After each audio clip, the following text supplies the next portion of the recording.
Hyvät Kallion kirkkoon saapuneet, tervetuloa herätyskokoukseen.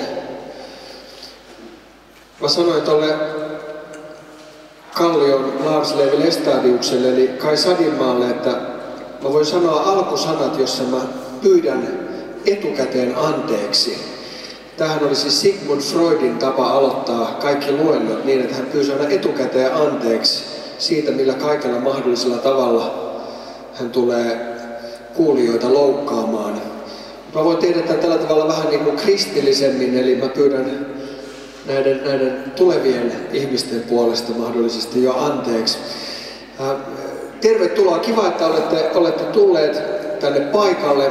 Täällä on varmasti erittäin kiinnostavia raamattutunti puheenvuoroja ja erittäin kiinnostava keskustelu, vapaamuotoinen keskustelu siihen perään. Uskonpuhdistaja sanoi sanat: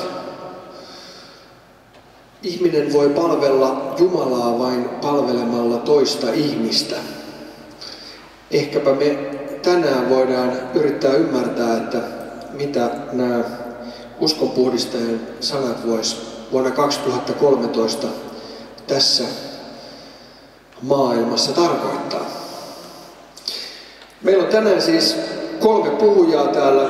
Kansanedustaja Anna Kontula, talousblokkari Antti Ronkainen ja tästä aivan naapurista pappi Kai Sadinmaa. Mutta kaikissa hyvissä herätyskokouksissa on myös oikeaoppista musiikkia ja sen tähden meillä on täällä laulaja, laulun tekijä Joose Keskitalo ja hän aloittakoon tämän illan. Tervetuloa.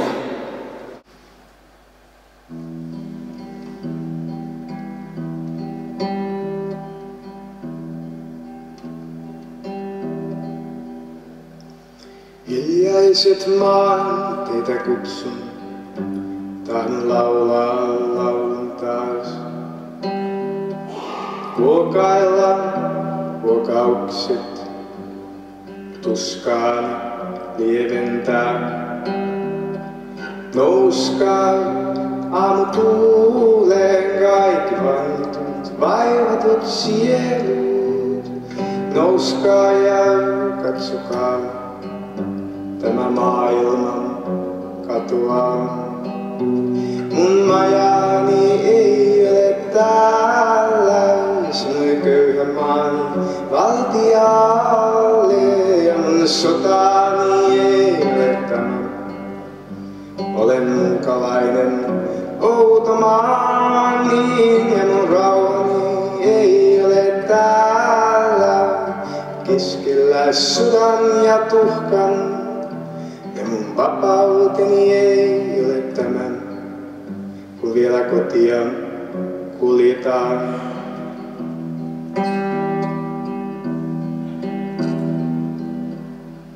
Tehtaiden piiput työntää savuaan ja tuuli vie ne kauas pois. Noiden työläisten katseita katson, kai kaipaavat samaan paikkaan.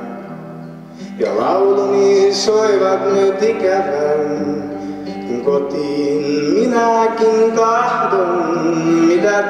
Mitä teet, kun ei oo oikeutta ja maa on saastainen. Mun majani ei ole täällä, sanoi köyhä maan valtiaalle. Ja mun sotani ei ole tämän, olen muukalainen outo maani. Ja mun rauhani ei ole täällä, keskellä sodan ja tuhkan. Ja mun vapauteni ei ole tämän, kun vielä kotia kuljetaan.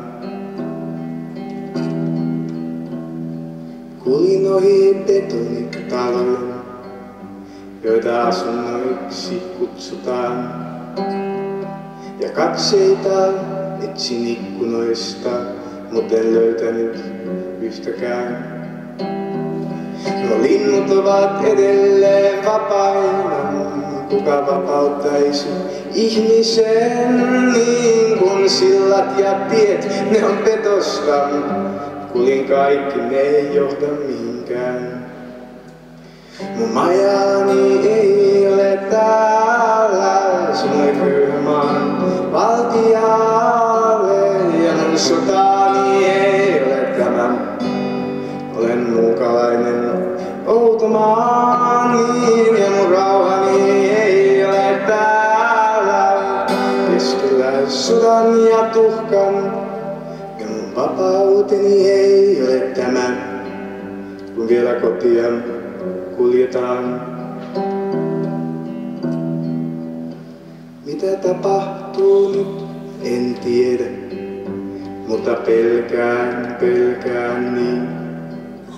Minun siipeni naulattiin maahan ja uskoni kaadettiin. Jumala, tee siltan maasta taivaaseen. Silloin en tänne voi jäädä. Kuolen jos nukahdan. Majani ei ole täällä, sanoi köyhä maan valtialle. Ja mun sotani ei ole tämä, olen muukalainen outo maani. Ja mun rauhani ei ole täällä, keskellä sodan ja tuhkan. Ja mun vapauteni ei ole tämä, kun vielä kotia kuljetaan.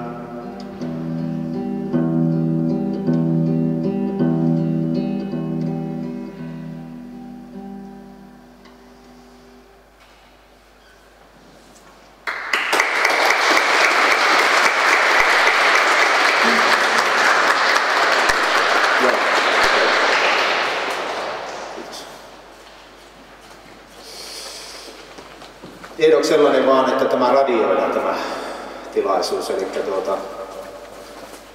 mikä se olikaan se radiokanava, mistä se Totuusradio. Tuleeko se milloin? Kuuluu netistä kaikkea. Okei. Totuusradiosta totuutta sitten. Okei, ja mun Raamatun kohta, mikä valitsin tähän tilaisuuteen, on Markuksen evankeliumista, jossa Jeesus sanoo, että Jumalan valtakunta on tullut lähelle. Kääntykää ja uskokaa hyvä sanoma. Tiedättekö te muuten, kenen tämä kirkko on, missä me nyt ollaan? Ei ole Teemu Laajasalon. Eikä tämä ole Helsingin seurakuntayhtymäänkään. Eikä kirkkohallituksen, ei Suomen kirkon, vaan tämä kirkko on Konstantinuksen kirkko. Tämä on keisari Konstantinuksen kirkko. Samoin kuin koko Suomen evankelis-luterilainen kirkko on Konstantinuksen kirkko. Myös ortodoksikirkko on Konstantinuksen kirkko ja katoliset ja aika monet muutkin. Sillä me tiedämme historiasta, että keisari Konstantinus teki kristinuskosta valtion uskonnon, Rooman imperiumin uskonnon 300-luvulla. Ja Konstantinuksen ansiosta köyhien ja heikkojen kirkosta tuli rikkaiden ja mahtavien kirkko. Vainotusta kirkosta tuli vallan ja voiman kirkko, joka itse alkoi vainota toisin ajattelijoita. Sillä on ollut valtavat seuraukset Konstantinuksen ansiosta. Kirkko alkoi tulkita Raamattua, koko kristinuskoa vallan näkökulmasta. Ja sen seurauksena nasaretilaisen Jeesuksen radikaali yhteiskunnallinen sanoma on vesitetty ja hengellistetty. Jumalan valtakunta, Jeesuksen julistama Jumalan valtakunta, se oli uhka. Se oli uhka sekä Rooman imperiumille, että se oli uhka juutalaisille temppelivaltion elitille.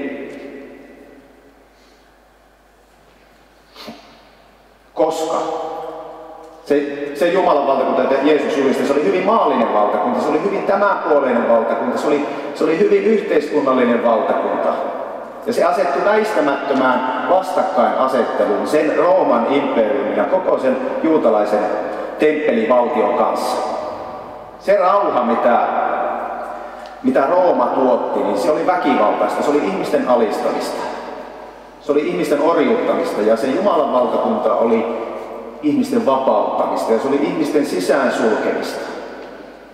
Se oli jakamista. Ja Jeesuksen julistus oli sitä, että Jumalan valtakunta on semmoinen, missä kaikilla on leipää. Kaikilla on katto pään päällä ja vaatteet yllä ja kaikki ovat vapaita alistamisesta ja orjuuttamisesta. Ja että meillä on yhteys keskenämme, yhteys toisiin ja yhteys Jumalaan. Eli joka ainoa Jeesuksen sana, joka ainoa hänen tekonsa oli läpeensä poliittista. Ja kun puhun poliittisesta, niin en tarkoita sille mitään puoluepoliittista suttusta kähmintää enkä mitään lattea konsensusta. Ei mitään lattea konsensusta, vaan niiden valtojen ja voimien haastamista, jotka syrjäyttivät ihmisiä, jotka orjuuttivat ihmisiä. Ja valitettavasti tämä kaikki on kääntynyt nurin niskoin, kun Konstantinuksen myötä Kristuksen risti muuttui miekaksi. Ja vallattomasta kirkosta tuli vallan kirkko. Eihän se Jeesus ole mikään yläluokan sylikone. Ei hän ole mikään harmiton pyhäkoulu ja lammaspaimen kaikkien kiva kaveri, vaan Jeesus on vallanpitäjien kaulu. Hän on kapinallinen. Hän on köyhien vapauttaja Kristus, joka taisteli orjuutetun ihmisen puolesta viimeiseen veripisaraan saakka. Jeesus ei alistunut kenellekään. Hän ei lähtenyt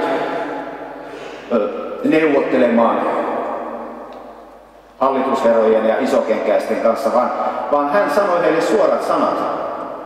Teillä ei ole tajua oikeudesta, vaan te kokoatte omaisuutta palatseihin vääryydellä ja väkivallalla. Eli todellinen Jeesus, hän ei kilistele mitään samppanjalaseja tuolla ministerien ja kenraalin kanssa jossain Jerusalemin linnanjuhlissa, vaan hän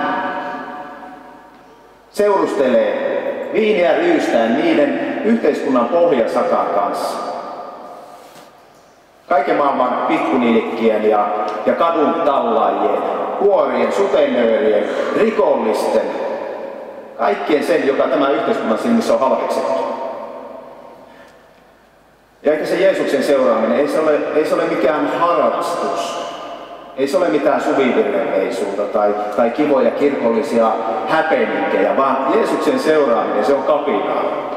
Se on uhmaa. Kapinaa ja uhmaa. Kun Jeesus kutsui ihmisiä seuraamaan, niin ei hän kutsunut heitä kutomaan sukkia jossakin seurakunnan lähetyspiirissä, vaan hän kutsui luopumaan kaikesta. Hän kutsui antamaan itsensä alttiiksi yhteiskunnasta ulos sulkemiselle, yhteiskunnasta syrjäyttämiselle. Eli jos sinä tahdot seurata todellista Nasaretin Jeesusta, niin sinun pitää heittää kapulaa tämän alistavan ja riistävän markkinafasistisen systeemin rattaisiin niin paljon kuin sinä vaan ehdit. Reilukapa Panskula, ikävä kyllä tätä hommaa ei nyt voiteta. Elikkä todellinen Jeesus, hän oli oma aikansa jonkin sortin haiseva kommunisti, syntipukki, joka ei lähtenyt mukaan siihen hyväveliverkoston suorittamaan köyhien ja heikkojen orjuuttamiseen ja uhraamiseen omien etujen ajamiseksi. Eli todellinen Jeesus, hän on niin pelottava ja uhkaava, että kirkon herrojen on ollut pakko naulita hänet tuonne kirkon seinälle, koska hän on niin vaarallinen. Eli tästä radikaalista sanomasta, tämä radikaali sanoma, siitä on tehty jotain aivan toista. Siitä on tehty jotain pahvikulisseissa esitettyä tästä todellisuudesta irrallaan olevaa satulaa. Jos mietitte vaikka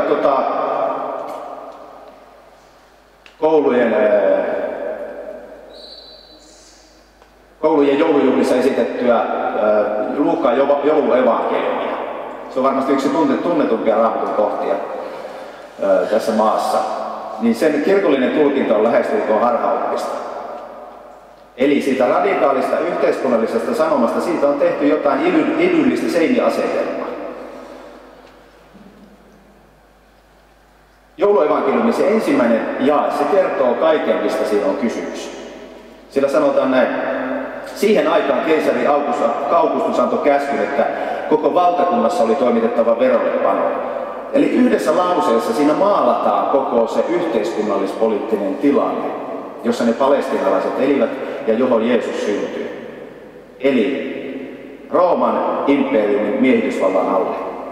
Ja Joosef ja Maria, he olivat pakotettuja lähtemään sinne synnyseudulleen tekemään tiliä Roomalle verotusta varten mahdollisista omistuksista ja tulonlähteistä. Eli he palasivat sinne Betlehemiin, josta he olivat tulleet, jotta vallanpitäjät voisivat viedä heillä tuhkakin pesästä. Nimittäin se tilanne oli se, että juutalaiset olivat ankaran verorasituksen alaisia kahdelta suunnalta. He olivat sekä Rooman imperiumin että juutalaisen valtaeliitin taholta. Eli ei ole mikään ihme, että Maria, Jeesuksen äiti, ennen kuin se lähti sinne matkaan, niin saatuaan tietää profeetian siitä, että hän synnyttää Messiaan, niin hän puhkeaa lauluun, mutta ei mihinkä tahansa lauluun, vaan poliittis-militanttiseen voiton lauluun. Luukkaan evankeliumista 1.52. Hän on syössyt vallanpitäjät istuimiltaan ja korottanut alhaiset. Tämä on puhdasta kapinan lietsomista. Ja me ollaan hengellisesti. Eli se Jeesuksen syntymäkertomuksen, joulukertomuksen ydin, pääasia ei ole siinä, että Jumala syntyy ihmiseksi, vaan se on siinä, että ilmestyy roomalais-juutalaisen valtakoalition haastava Messias. Ja Markuksen evankeliumi, se oli ensimmäisestä sanasta ja ensimmäisestä lauseesta lähtien täydellistä politiikkaa. Ilosanoma Jeesuksesta, Kristuksesta, Jumalan pojasta lähti liikkeelle näin. Eli ilosanoma, evankelion. Se tarkoitti Roomassa keisari Augustuksen syntymää. Ja sen lisäksi se tarkoitti keisareiden kansalaisille lupaamaa hyvää sanomaa, ilosanomaa, evankeliumia. Ja ennen kuin Jeesus edes syntyi tähän maailmaan, niin Rooman keisarilla oli kaikki ne epiteetit, ne tittelit, mitkä Jeesuksella myöhemmin oli. Eli keisari oli Jumala, Jumalan poika, Jumala Jumalasta, Herra, maailman vapahtaja. Eli Markuksen evankeliumi, Markuksessa hän ilmoittaa heti ensimmäisessä lauseessa, mistä Jeesuksen toiminnassa oli kyse. Tämän maailman valtojen ja voimien haastamisesta. Ja tämä sama tematiikka, se kulkee läpi koko sen Markuksen evankeliumin. Eli Jumalan valtakunta, armon rakkauden, sisäänsulkemisen valtakunta. Ja sitten Rooman ulos sulkeva, väkivaltainen ja samalla myös juutalainen temppelivaltio.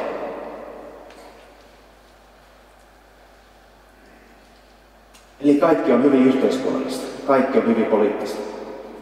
Kun Jeesus kutsui ihmisiä seuraamaan häntä, hän teki opetuslapsista ihmisten kalastajia. Kyse ei ole kirkollisesta, epäpoliittisesta sielujen pelastamisesta, vaan kyse on rikkaiden tuomiosta, koukkujen iskemisestä heidän leukaperinsä kuvannollisesti, sillä Jeesus liittyy siinä vanhan testamentin profeettojen perinteeseen. Aamos, Jeremia, Hesekiel. Aamos sanoo näin. Kuulkaa tätä, te uhkeat Baasanin lehmät Samarian vuorella. Te sorratte vähävaraisia ja riistätte köyhiä. Te sanotte miehillenne, tuo vielä juotavaa. Pyhyytensä kautta on Herra Jumala vannonut, teille koittaa aika, jolloin teidät raahataan pois väkäpiikeillä, kalakoukuilla viimeistä myöten. Tähän perinteeseen Jeesus liittyy. Jeesus sanoo, kuinka vaikeaa onkaan rikkaiden päästä Jumalan valtakuntaan, niiden, jotka paljon omistavat. Helpompi on kamelin mennä neulan silmän läpi kuin rikkaiden päästä Jumalan valtakuntaan. Mutta minä sanon teille nyt, minä Kai Sadinmaa sanon teille nyt, kuinka vaikeaa on Suomen rikkaan eliitin päästä Jumalan valtakuntaan. Helpompi on Björn Wahlroosin mennä sisään Nordeaan, Otto-automaatin kortin reiästä, tai Steven Ilopin mennä tonne sisään Microsoft Windows-käyttöjärjestelmään kuin Suomen eliitin päästä Jumalan valtakuntaan. Aamen. Eli kun köyhien ja heikkojen kirkko, kun se muuttui täksi keisarin kirkoksi, niin sen jälkeen kristikunnan terävimmät aivot ovat vuosisatojen ajan yrittäneet selittää, että Jeesus ei tarkoittanut sitä, mitä hän sanoi. Vaikka tässä rikkaiden tuomitsemisessa, tässä kamelivertauksessa tai missä muussa tahansa. Mutta kun hän nimenomaan tarkoitti sitä. Jeesus asettui kategorisesti köyhien ja heikkojen puolelle rikkaita vastaan.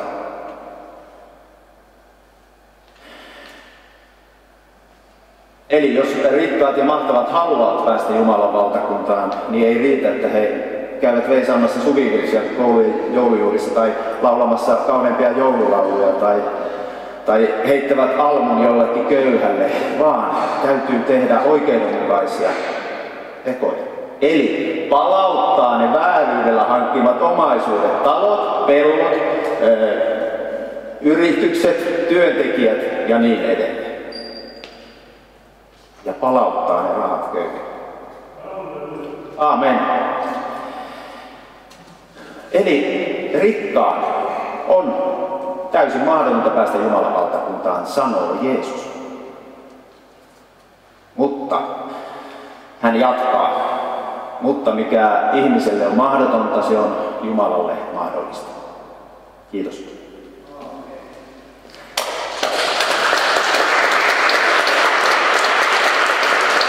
Kiitos Kai. Mä haluaisin kysyä sulta niistä villasukista. Niistä, joita nykyään ja seurakunnissa pudotaan. Kun mua on aina ärsyttänyt kauheasti se Jeesuksen vastaus Martalle, kun Jeesus kavereineen tulee Marta ja Marian luokse ja Maria istuskelee siellä juttelemassa Jeesuksen kanssa ja Marta tulee valittaa, että hän tarvitsee apua keittiön puolessa. Niin Jeesus sanoo, että älä sinä Martta niistä huolehdi, että ota mallia tästä Mariasta ja joka istuskelee täällä, että hän on valinnut paremman osan. Ja jos mä olisin ollut se Martta, niin mä olisin siinä sanonut Jeesukselle, että okei, mäkin istun sit alas, että pojat voisit työpyä tallissa, että mä en teille pete ja petaa.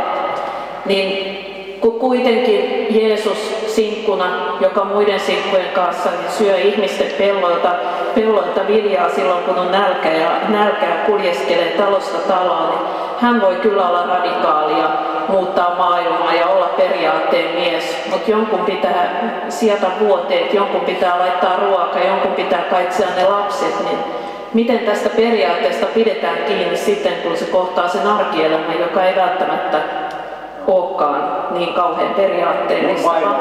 Mun vaimo on yrittäjä, joten minä toivottavasti hän ei menesty niin hyvin, että menettää taivaspaikkaansa sen takia. Hän on pienyrittäjä.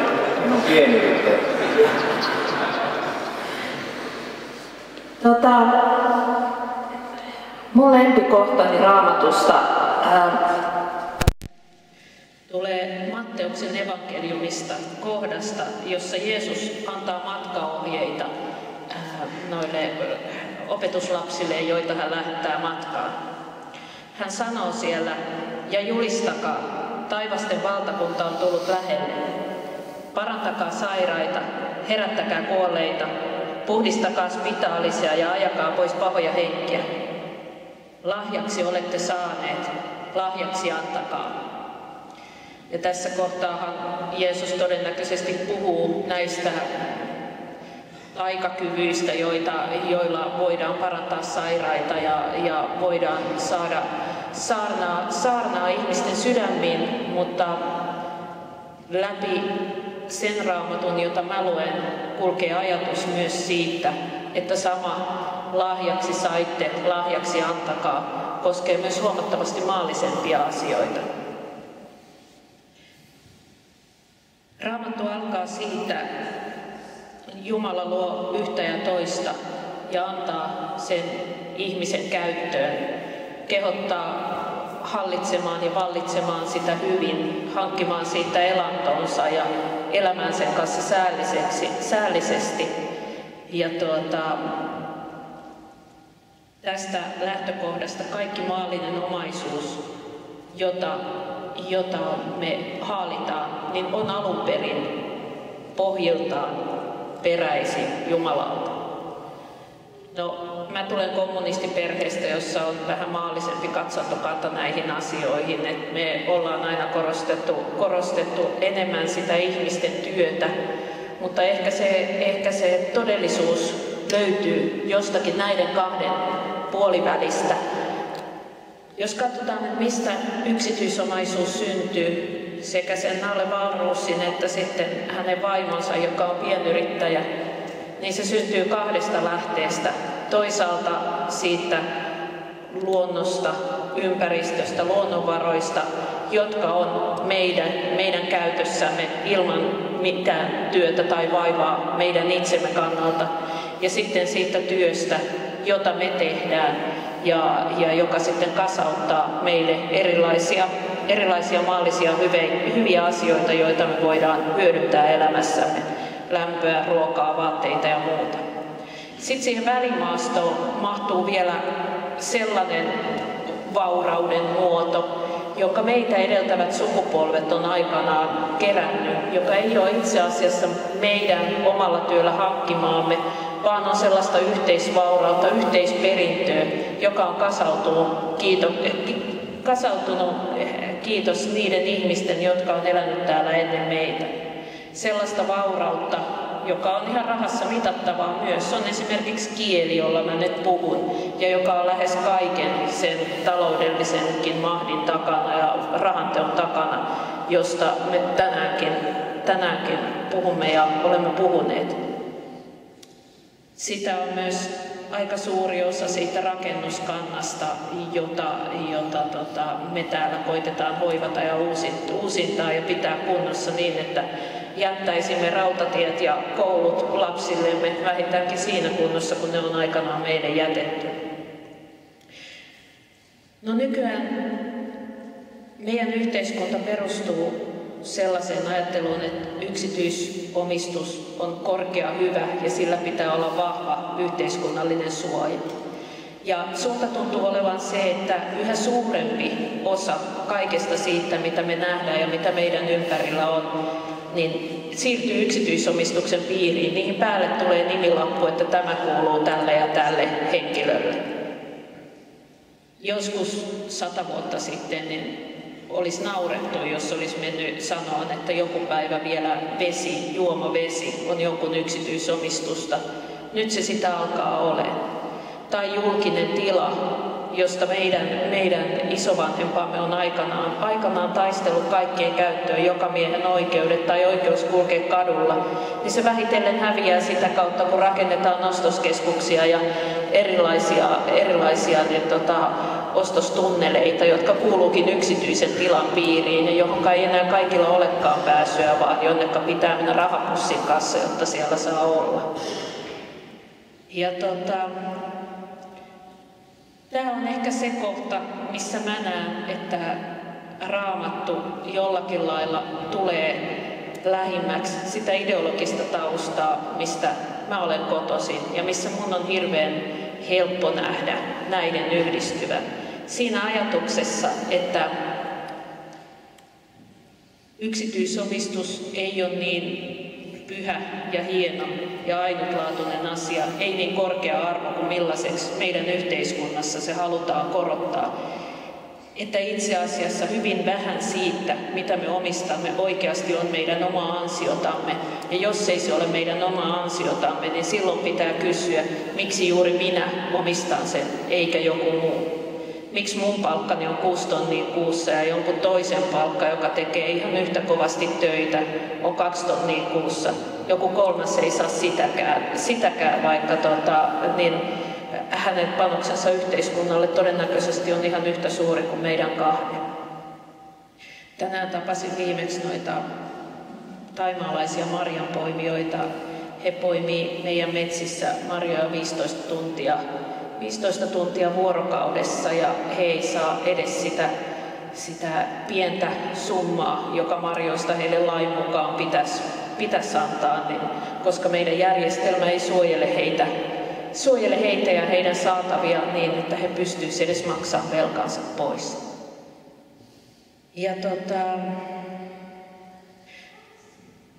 siinä kohtaa Raamatussa, missä Jumala antaa ihmiselle toimeksiannon, missä paratiisi on niin kuin perustettu ja sitten niin kuin pohditaan tai annetaan ne ohjeet, että mitä sille sitten pitäisi tehdä, niin sanotaan, että Herra Jumala asetti ihmisen Edenin puutarhaan viljelemään ja varjelemaan sitä.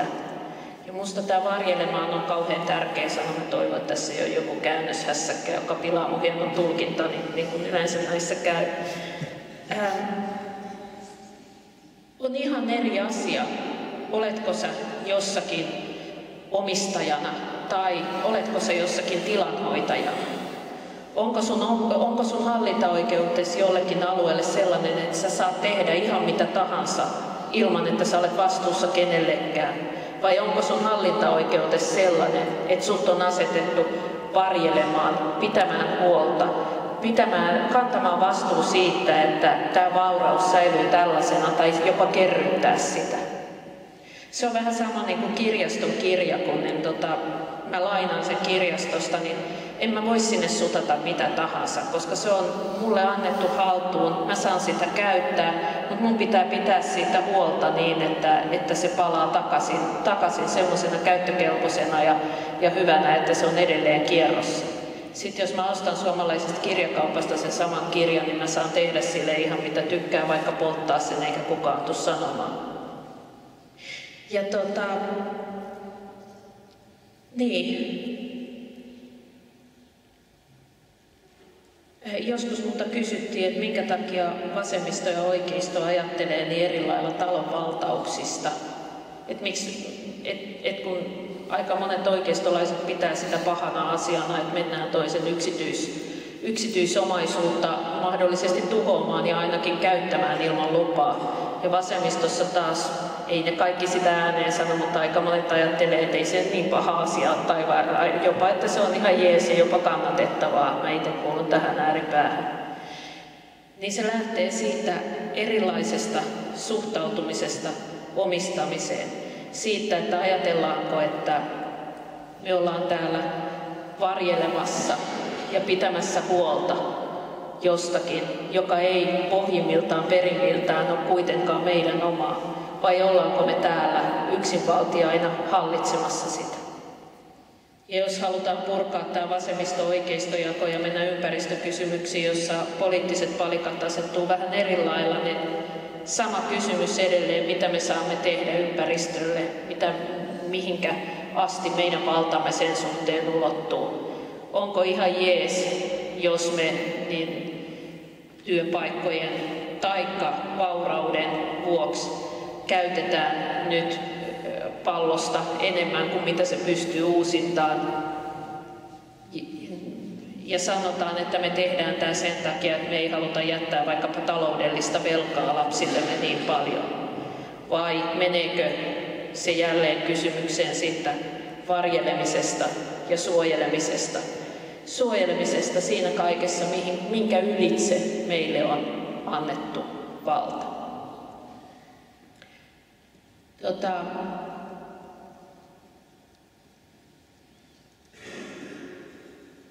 Nämä ei ole mitenkään helppoja kysymyksiä. Mä olen suurimman osan elämääni elänyt sen verran pienitulosena, että mä en ole koskaan joutunut miettimään tätä kysymystä kamelista ja neulan silmästä. Nyt kun olen sit sellaisessa työssä, missä palkka on iso, niin mä ihan oikeasti joudun myös miettimään sitä, että onko kukaan ansainnut enempää kuin sen verran, minkä kuluttamalla hän käyttää sen verran maapallon resursseista, että hänen ekologinen jalanjälkensä on se yksi. Ekologinen jalanjälki siis tarkoittaa sitä, että jos kulutus jyvitetään jokaiselle ihmiselle maan päällä, niin siitä huolimatta sä et käytä enempää kuin oman osas pallon uusiutumiskyvystä. Ja jos niin me kaikki ajateltaisiin sen ykkösen mukaan, kaikki pyrittäisiin siihen, niin Suomessa niin aika suuri osa niistä, jotka palkkatöissä kävisi, niin joutuisi aika tarkkaan miettimään, miten sen elämänsä järjestää. Ja tämä on tämä ekologinen ulottuvuus, se minkä mä haluan lisätä tähän varsin tulikivinkatkuiseen puheeseen vauraudesta ja rikkaudesta, että itse asiassa täällä Suomessa on aika paljon ihmisiä, joiden olisi syytä miettiä vakavasti vastuutaan silloinkin, vaikka he ei olisikaan nalleja. Antti, haluatko jatkaa?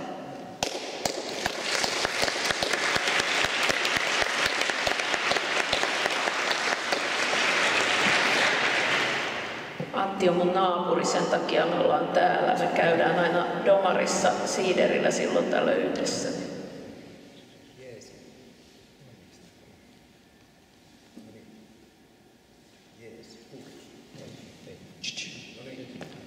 Okei, eli kiitos teille hienoista sanoista ja koitan sitä vielä jatkaa hieman täällä. Ja erittäin hienoa nähdä, että ihmisiä kiinnostaa Raamattu ja Jeesus ja Jumalan valtakunta tänään. Mä voin taustottaa tätä sen verran, että mä oon itse ollut erittäin vahvassa uskossa joskus ja hylännyt sen uskon, koska en saanut siitä mitään ja se johtui siitä enemmän, että ajattelin uskoa enemmän sellaisena jotenkin henkilökohtaisena asiana ja vaan henkilökohtaisena suhteena johonkin Jumalaan. Ja sitten kun luin Raamattua, niin se viesti, mikä sieltä tuli, oli äärimmäisen kova, tai se Jumala, mikä mä luin sieltä, oli äärimmäisen despoottinen, ja mä en löytänyt siitä mitään muuta kuin sellaista syyllisyyden tuntoa ynnä muuta, ja sitten mä pääsin siitä eteenpäin. Mutta mä oon nyt viime aikoina palannut lukemaan Raamattua ja huomannut, että se on itse asiassa erittäin edistyksellinen teos, ja varsinkin Vanha testamentti, ja sieltä löytyy paljon radikaalimpia yhteiskunnallisia vaatimuksia kuin esimerkiksi poliittisilta puolueilta tämän päivän Euroopassa. Ja on erittäin mielenkiintoista esimerkiksi se, että latinassa tai kreikassa tai hebrean kielessä ei ole erillisesti tai erotettu toisistaan käsitteellisesti sanoja korosta ja koron kiskonnasta, vaan tämä suhtautuminen korkoon Vanhassa testamentissa on erittäin negatiivinen ja se kielletään siinä. Myös islamilaisessa kulttuurissa kielletään koronotto ja korolla eläminen. Ja mun mielestä tämä Vanhan testamentin suhtautuminen korkoon on tänään mitä ajankohtaisin ja siksipä olenkin valinnut tähän lempiraamatun kohdakseni otteen 3. Mooseksen kirjasta, joka kuuluu näin. Pyhittäkää 50. vuosi ja julistakaa maanne kaikille asukkaille yleinen omistusoikeuksien palautus. Se vuosi on riemuvuosi. Silloin jokainen maansa menettänyt saa sen jälleen haltuunsa ja jokainen orjaksi myyty saa palata sukunsa luo.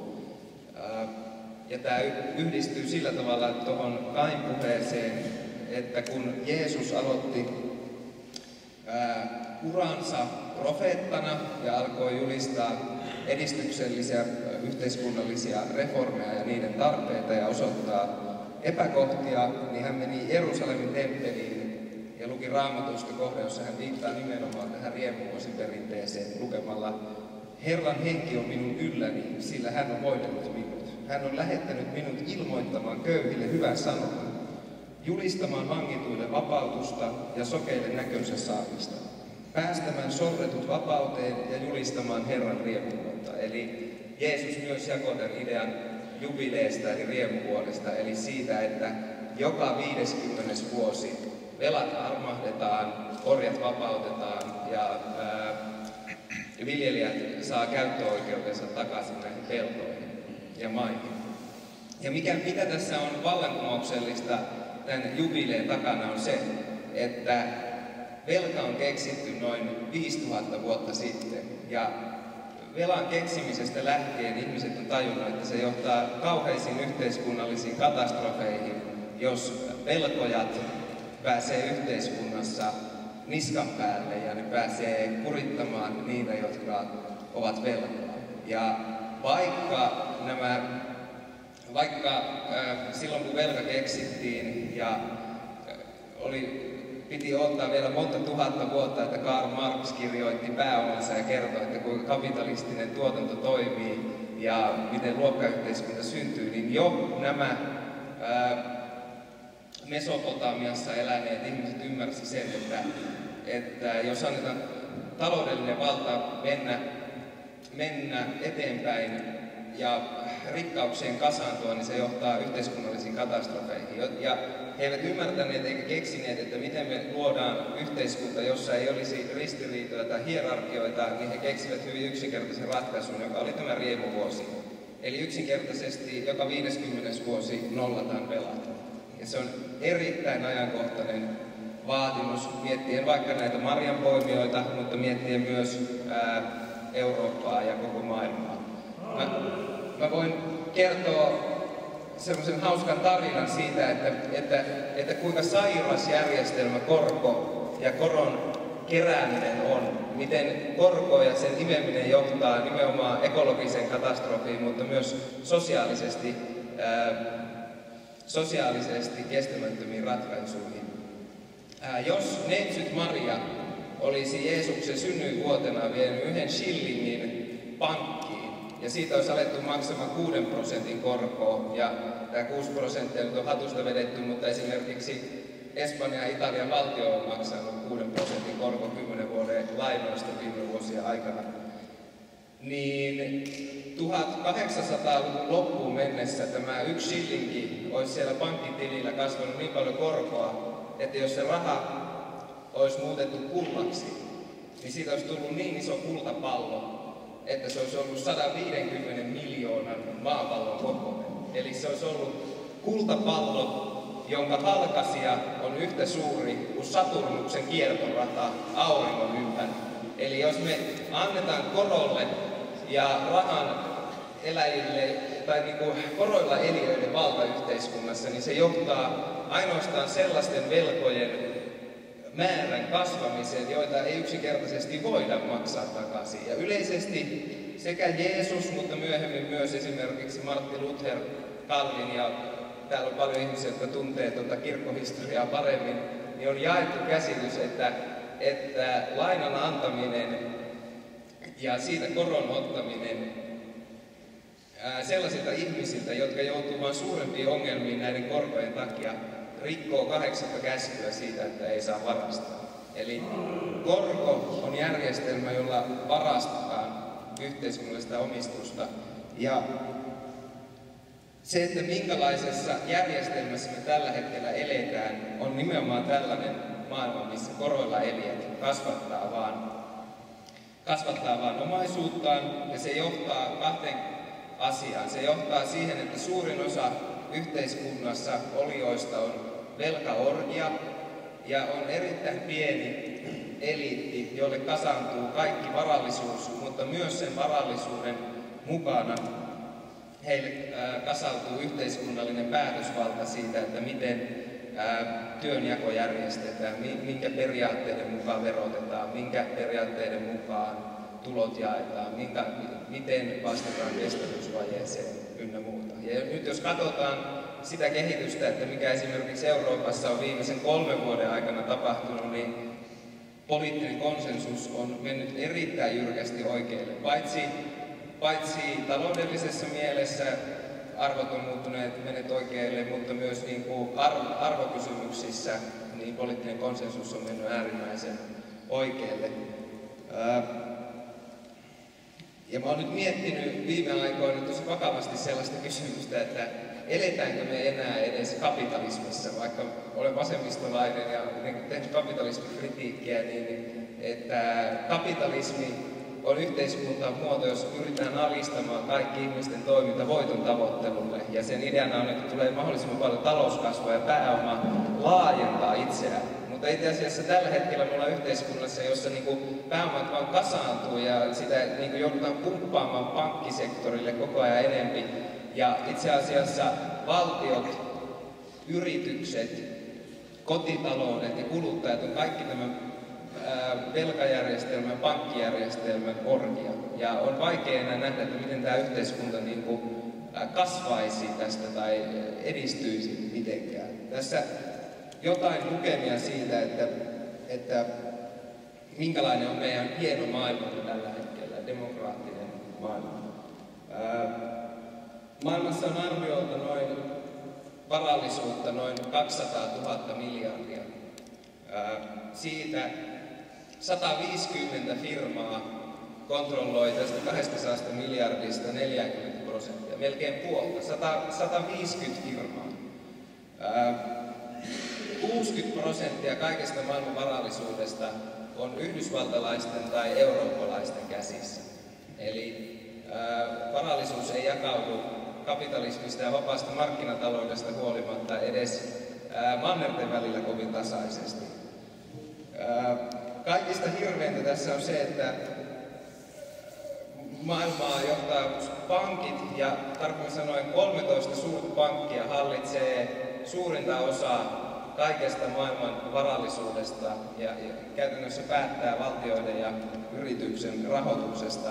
Ja näiden 13 pankin johtokunnissa istuu 161 ihmistä.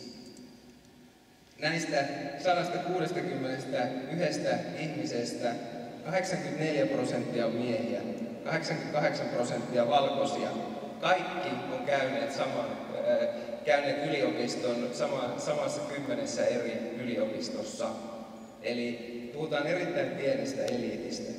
Lisäksi nämä tyypit on kaikki työskennelleet maailman valuuttarahastossa, Maailmanpankissa, Yhdysvaltain hallinnossa tai Yhdysvaltain keskuspankissa. Eli se tie huipulle on periaatteessa erittäin helppo, jos lasketaan siitä, että mitä kautta pääsee hallitsemaan maailman varallisuuksen, niin ei tarvitse täyttää kuin noin lähtöoletukset.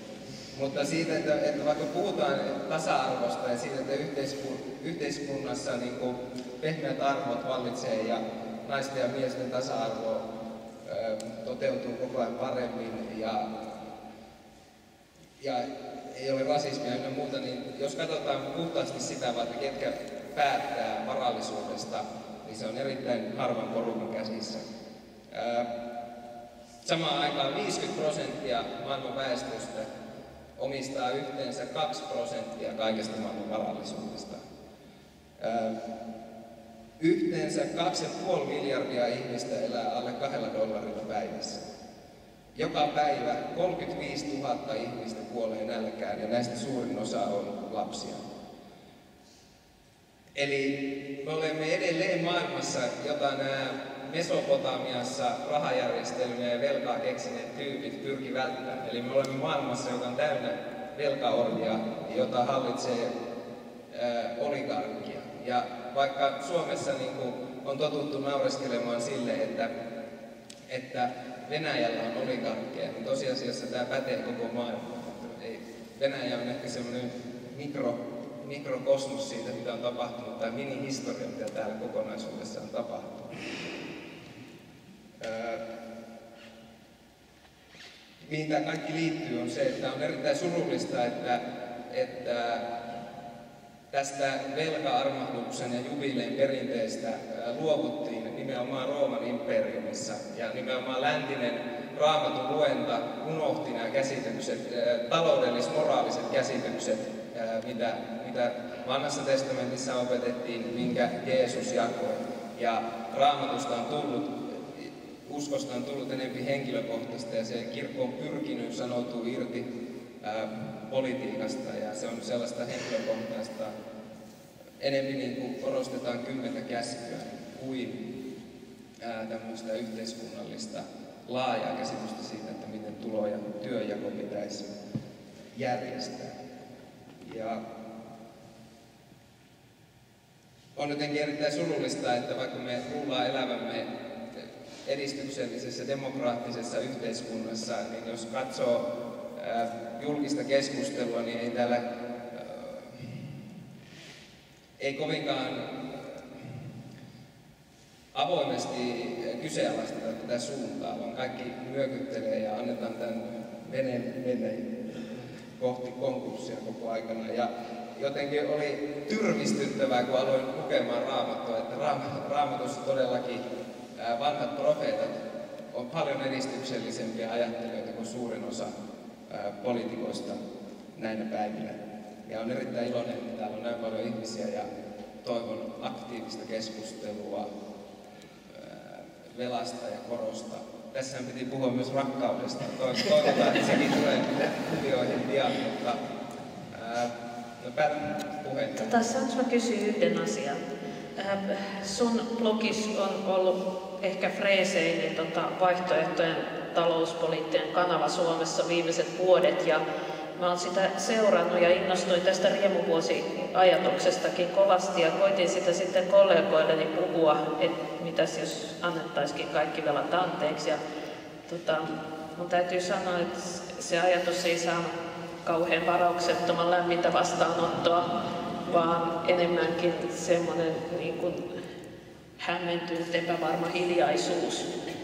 Ja musta tuntuu, että tämä ajatus menee jotenkin niin kauas meidän nykyisistä ajattelutavoista, että ihmiset, poliitikot tai muut ihmiset ei pysty edes kuvittelemaan sellaista maailmaa, että mitenkä järjestelmä toimisi sellaisessa maailmassa, jossa velat voisi antaa kerran 50 vuodessa takaisin.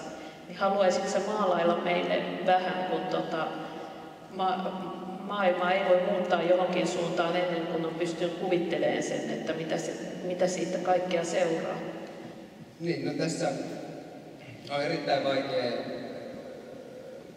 jos ajatellaan, että minkälainen maailma ja minkälainen rahajärjestelmä meillä on kehittynyt viimeisen 1000 vuoden aikana, tai sieltä Rooman imperiumista lähtien, eikä tätä korkoa ole mitenkään ajateltu edes taloudellisena, moraalisena kysymyksenä, vaan se on hyväksytty. Ja miten itsestäänselvä asia raha meille on, vaikka se piilottaa taakseen hyvin paljon yhteiskunnallisia suhteita. Tämän jubileen idea oli nimenomaan se, että ihmiset olisivat omavaraisia, se, että velasta seuraavat taloudelliset ja sosiaaliset seuraukset olisivat mahdollisimman minimaalisia huonossa mielessä. Ja se idea oli, että joka 50. vuosi, että se kierto oli 50 vuotta.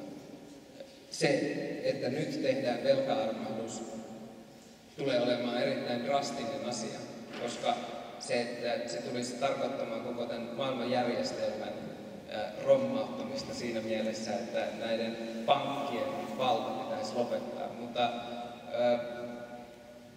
mä kehotan sanomaan sua kollegoille, että se on ihan matemaattinen ja fyysinen fakta, että niitä velkoja, joita ei voida maksaa takaisin, ei myöskään ikinä tulla maksamaan takaisin. Ja se, mikä ratkaisu tällä hetkellä meidän vaikka Euroopassa on, niin on se, että otetaan lisää velkaa, jotta voidaan maksaa sitä velkaa takaisin, jonka seurauksena joudutaan maksamaan koko ajan enemmän korkoa ja tätä korkoa koron päälle.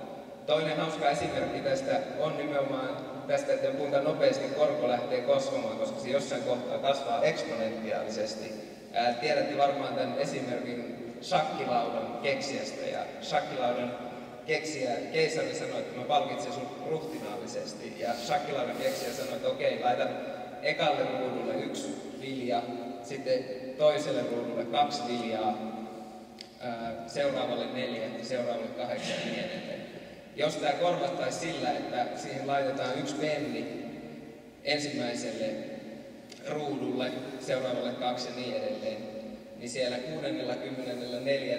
ruudulla olisi niin korkea kolikkokasa, että se on, oliko se 4500 miljardia mailia korkea, eli vielä 2000 kertaa suurempi rahakasa kuin tämä Saturnuksen kiertoradan halkaisijalta ollut kultapallo, niin tulisi niin korkea kasa penniä. Eli kehotan näitä kollegoita oikeasti miettimään, että onko järkeä antaa valtaa pelkästään rahalle, joka alkaa imemään varallisuutta itsensä. Meidän pitää keksiä järjestelmä, jossa tämä semmoinen velan antaminen yksinkertaisesti kielletään, mistä ei hyödy sekä velan ottaja että velan antaja. Kai, kun puhutaan Raamatun yhteydessä velasta, niin yleensä halutaan puhua tällaisesta hengellisestä velasta ja velkaantumisesta, niin miltä tämä kolikoiden laskeminen kuulostaa? Joo. Voidaanko antaa ekaksi aplodit Antille? Joo.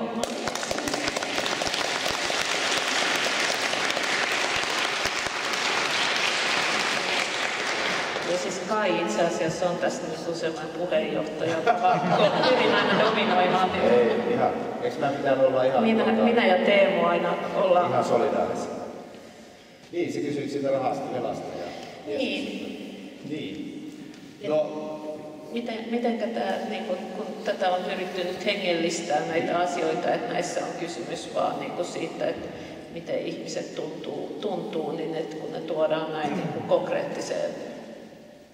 Niin, tuossa mistä mä puhuin äsken, se Jeesuksen kamelivertaus, niin kelle se sanoo sen, oli se rikas mies, niin sehän liittyy tähän, mistä just Antti puhuu, se liittyy tähän omistuksen kasautumiseen. Tämä rikas mies, joka siinä ei mainita, mutta se on hyvin todennäköisesti siis sellainen ihminen, jolle on omaisuutta kasautunut velkaantumisen vuoksi. Pienviljelijät ovat velkaantuneet ja sen seurauksena joutuneet myymään sitten maansa suurille maanomistajille. Et siinä kysymys oli hyvin konkreettisesta asiasta. Ja jos ajatellaan Isä meidän rukousta, missä Jeesus tässä ekumenisessä versiossa sanoi, että anna meille meidän velkamme anteeksi, niin sehän liittyy tähän. Ihan suoraan tähän liittyy.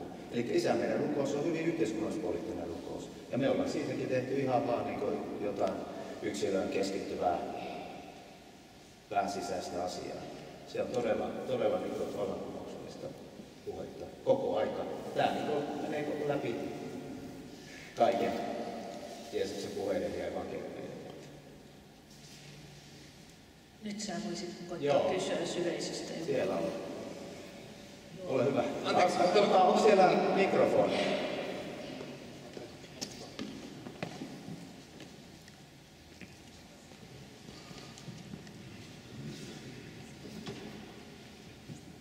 Joo, kiitoksia. Tämä illan aihe on ihan loistava, erittäin tärkeä. Ja mäkin olen viime aikoina just havahtunut tähän asiaan, että nimenomaan tämä koron vääryys. Ja oikeastaan se niin kuin kysymys, että mitä raha on. Että sitä ihmiset ei pohdi tarpeeksi. Ja kun kyse on nimenomaan siitä, että mitä mä oon käsittänyt viime aikoina, että 97% kaikesta rahasta, mikä on nimenomaan velkaa. Ja tavallaan, siinä kun me puhutaan, että maailmassa on liikaa velkaa ja että kaikki raha ja varallisuus siirtyy jollekin niin kuin pankin omistajille sun muuta, niin siitä on ehkä helppo vieraantua, kun itse lähtee ajattelemaan tätä. Että mä käytän rahaa, mitä mä käytän, mutta ei mulla nyt niin hirveästi ole velkaa. Mutta sitten, kun se käytäntö on se, että suurin osa se palkka, mitä sä saat, niin oikeastaan se on jo velkaa. Luultavasti se on esimerkiksi se firman ottamaan velkaa, tai sitten se voi olla esimerkiksi meidän valtion ottamaan velkaa. Niin, oikeastaan se vallankumous, mikä tässä pitäisi tapahtua, on että ihminen lähtisi kysymään ja miettimään, ottaa sen setelitaskusta sen pankkikortin käteensä ja miettii, että mitä nämä rahat on tai missä ne on, onko niitä oikeasti olemassa. Kun peruslähtökohta on, kun ajatellaan pankkeja esimerkiksi. Ihmiset ajattelee, että pankissa on joku valtava holvi, jossa on kaikki kolikot ja omaisuus, mitä pankit pitää sisällään, mistä on sitten oma viivalle mun pankkitilille. Mutta kun se oikeasti se raha on vain enteripainalluksen. Siis hyvin harvat, tai jos kukaan, käy oikeasti viemässä rahaa pankille, että voitaisiin pitää tätä tallessa ja niin kuin, että se kasvaisi korkoa ja sitten jakaa sitä muiden käyttöön, jotka tarvitsee niin kuin velkaa esimerkiksi. Kun pankkiin mennään ainoastaan pyytämään rahaa ja pankille on annettu se valta, että ne voi painaa enteriä, että tässä on, olkaa hyvä. Niin.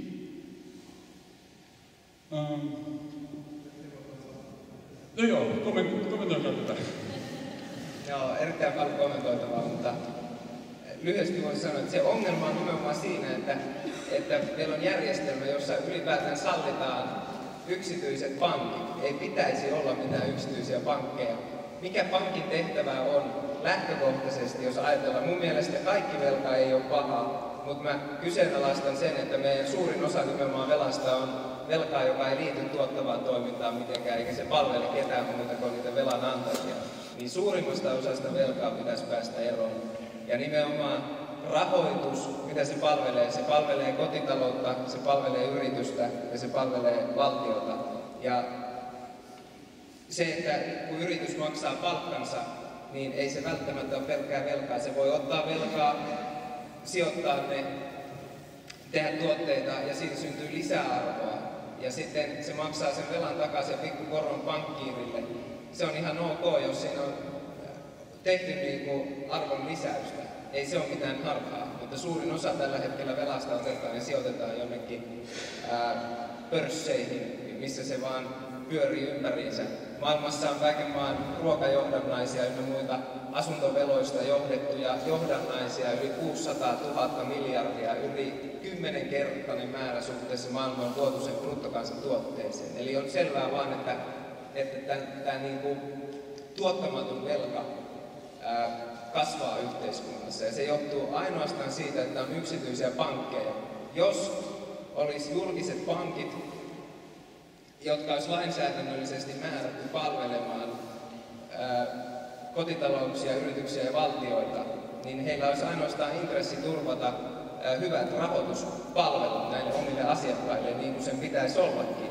Mutta koska meillä on yksityisiä pankkeja, jotka on yrityksiä, ja yrityslainsäädännössä lukee, että yrityksen pitää tehdä voittoa omistajille, niin ei näillä pankeilla ole enää mitään intressiä tarjota niitä tuottavia rahoituspalveluita asiakkaille, vaan niillä on intressi tehdä itselleen enemmän rahaa. Ja on sairasta, että Euroopan talous- ja rahaliitossa meillä on lainsäädännöllisesti annettu yksityisille pankeille oikeus luoda rahaa, mutta myös kaikki euroa käyttävät valtiot maksavat korkonsa yksityisille pankeille. Ja esimerkiksi Portugali tänä vuonna maksaa enemmän korkoja kuin miten se sijoittaa koulutukseen. Eli tässä voidaan tehdä valintoja, että miten sitä yhteistä pottia käytetään. Ja siis hassuintahan tässä on se, että valtiot, kun ne lainaa niiltä yksityisiltä pankeilta, niin ne yksityiset pankit lainaa Euroopan keskuspankilta, eikä Euroopan keskuspankilla ole mitään omia rahoja, vaan sillä on ainoastaan valtioiden sille ikään kuin antama tai takaama raha, joten valtiot lainaa koroilla yksityisiltä pankeilta omia rahojaan, mikä tekee tästä järjestelmästä ihan niin kuin järjettömän. Arviolta jonkun arvion mukaan 10% siitä, mitä katsotaan niin velkoja ja pankkitoimintaa ylipäätään olevaan, niin liittyy jollakin lailla reaalimaailmaan ja 90% on sitten jotain imaginääristä. Mutta mä haluaisin tähän velkakeskusteluun tuoda sen näkökulman, että mun nähdäkseni Suomen kaltaisissa yhteiskunnissa velka on kaikkein paras tapa kahlita ihmisiä sekä niin kuin maallisissa asioissa, mutta myös hengellisissä asioissa, ja nyt päästään siihen rakkauteen. Olen viime päivinä käynyt paljon keskustelua kotihoidon tuesta, ja yksi argumentti siinä on, että isät ei voi jäädä kotiin hoitaa lapsiaan, kun niillä on perheessä parempi palkka ja pitää maksaa sitä asuntolainaa, niin sen isän täytyy käydä sen takia töissä. Niin hassun järjestelmän me olemme luoneet, jos isät eivät voi viettää aikaa omien lapsiensa kanssa sen takia, että meillä on velkaa, että perheet ei pysty järjestämään asumistaan sellaisella tavalla, että he pystyisivät olemaan läheistensä kanssa silloin, kun ne lapset niitä vanhempia kaikkein eniten tarvitsisi. Ja tämä ei ole mikään yksittäinen tapaus, vaan tämä on niin kuin yhteiskuntajärjestys, niin kuin hommat meillä hoidetaan. Siellä oli kysymys, niin siinä tapauksessa.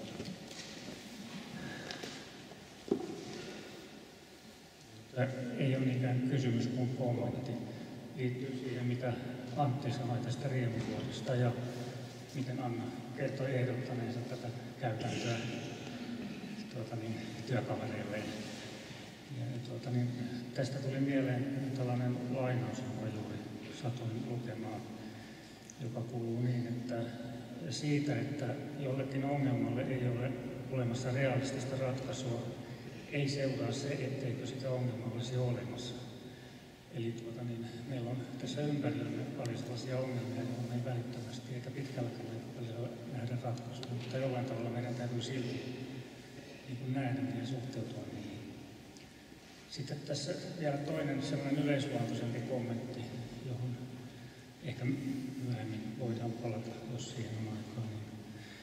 Tämä keskustelu on aika pitkälle nyt talouspainotteista ja taloudessa on kysymys arvoista, mutta arvoja on monenlaisia. Taloudelliset arvot ja taloudellinen vauraus voi kasautua, mutta sitten on myös sivistyksellisiä arvoja ja myös ne voi kasautua. Ja sitten tuon lisäksi sitten jotain sellaista, jota mä itse kutsusin efemeraalisiksi arvoiksi, eli ne on sellaisia, jotka on hetkittäisiä ja katoavia. Ja jos ajattelee ihmisen elämää, niin minusta tuntuu, että nämä tämmöiset hetkelliset ja häivähtävät arvot saattaa olla loppujen lopuksi ihmisen elämässä kaikkein tärkeimpiä. Vielä näistä sivistyksellisistä arvoista, niin nyt tässä taloudellisessa valitsevassa taloudellisessa tilanteessa, niin jos eriarvoisuus kasvaa, niin on tämmöisiä taloudellisia uhkia, jotka kohdistuu meihin kaikkiin.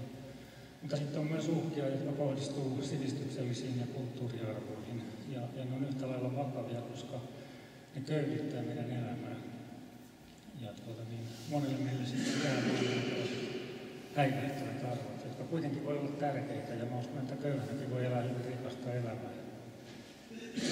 Jos vähän kääntää katsetta tämän taloudellisen tiukan fokusin ulkopuolella vähän muunkinlaisiin näkökulmiin. Kiitos.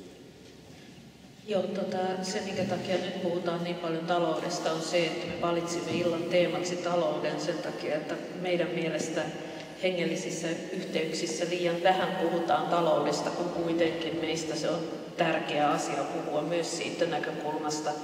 Mutta en mä näe, että mitenkään sivistykseen liittyvä keskustelu olisi myöskään ulkona tästä talouskehikosta. Vielä 10 vuotta sitten puhuttiin elinikäisestä oppimisesta ja se oli tavallaan vähän niin kuin sankari, joka sai tehtyä 2 tutkintoa. Nykyään nimenomaan talousajattelun seurauksena me eletään maailmassa, jossa sä oot yhteiskunnan loinen, jos sä oot suorittanut 2 tutkintoa, koska sä oot tehnyt sen toisen veronmaksajien rahoilla niin kuin ylimääräistä ekstraa, ikään kuin saanut enemmän kuin muut. Et meillä on tullut kauhean huoli siitä, että joku ylikäyttää meidän koulutus- ja sivistyspalveluita ja ne ei ole niin kuin optimoitu täysin tehokkaasti tuottaa vaan niin kuin bulkkituotantona työvoimaa meidän työmarkkinoille. Ja sitten kun mä koitan puhua ihmisille jostain J.V. Snellmanista, en siitä ei kukaan enää kuullutkaan tai muista, että kuka se semmoinen tyyppi on. Että semmoinen ajattelu, että sivistys on itseisarvo, niin on ihan yhtä lailla jotenkin alisteinen tälle talouspuheelle kuin aika moni muukin, jota monessa muussa kulttuurissa olisi pidetty itseisarvona. Ja otanpa tästä hengellisen esimerkin luostarilaitos. Siis tänä päivänä, jos joku ihminen niin jakaisi omaisuutensa ja sanoisi, että nyt mä vaan kerjään ja keskityn rukoilemiseen, niin kyllä sitä vähintään se vietäisi mielisairaalaan, paitsi ettei mielisairaalaan enää nykyään pääse, kun on niin täynnä, mutta siis kuulunahan sitä pidettäisiin. Ja kuitenkaan siitä ei ole 200 vuotta, kun nämä oli yhteiskunnan arvostetuimpia jäseniä. Sitä pidettiin arvokkaana sitä työtä, mitä he teki, ja se katsottiin hyödyttävän koko yhteiskuntaa. Et niin paljon meidän maailmassa on muuttunut asiat. Onko kysymyksiä siellä? Tai kommentteja? Joo.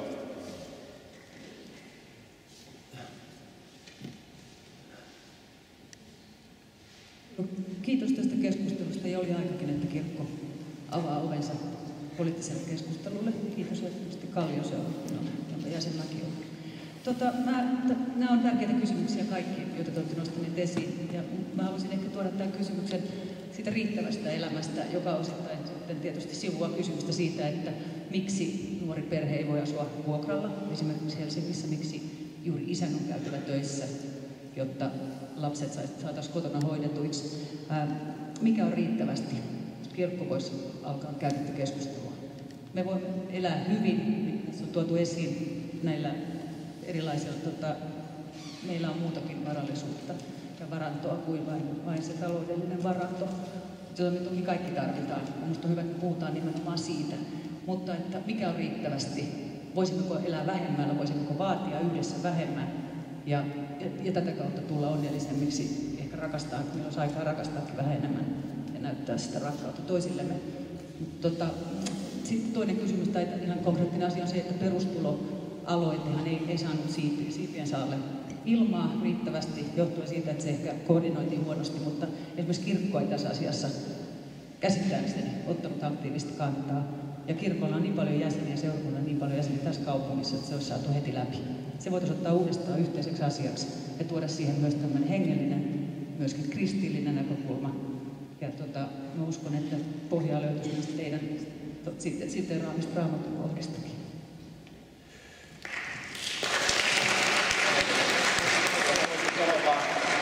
Kommentoida tuohon ainakin siitä, että kirkko toisi jotain toisenlaista. Tietenkin se ongelma on se, että me ollaan niin osa tätä yhteiskuntaa ja sillä tavalla niin kaulaamme myöten ihan samassa sopassa kuin kaikki muut, mutta kirkkohan ei nyt sinänsä eroa mistään.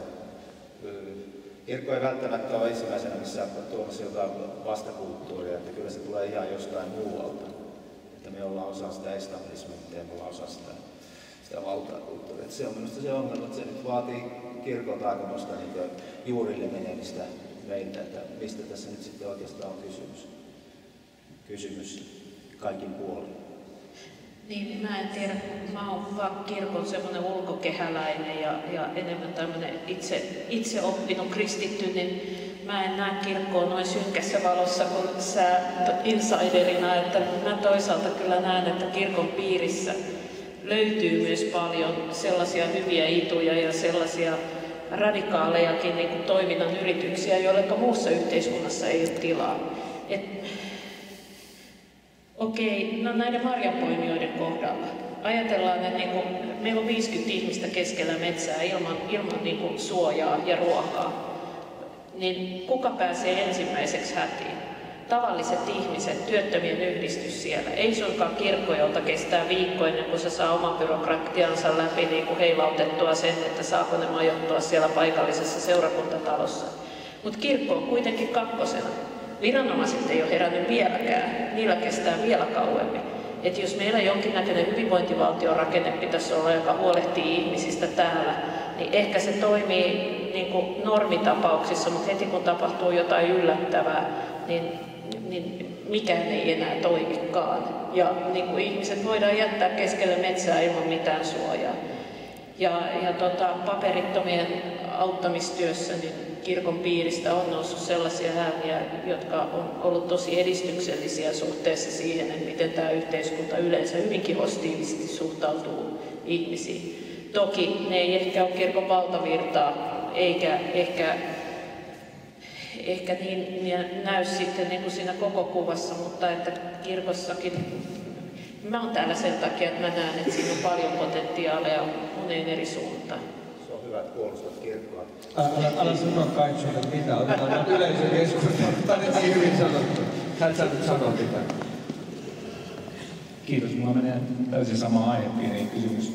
Eli ketkä kirkossa oikeastaan pitää poliittista valtaa ja minkä takia kirkko ei ole punavihreä radikaali vallankumousliike? Minkä takia diakoniatyö on, tai minkä takia hyvän tekeminen ja muutoksen tekeminen on ulkoistettu vain diakoniatyölle, miksei se näy kaikessa kirkon toiminnassa? Ja sitten tässä on puolueen ihmisiä kanssa, että onko kirkolle sijaa puolueessa ja millainen niin voisi olla uskonnon ja politiikan liitto? Niin, no se on tietenkin lähtenyt, niin kuin mä tuossa puhuin Konstantinuksesta, niin se on lähtenyt hyvin kaukaa liikkeelle että se työnjako, että valtio vie köyhän leivän ja kirkko siunaa kuoliaaksi näin karrikoinen.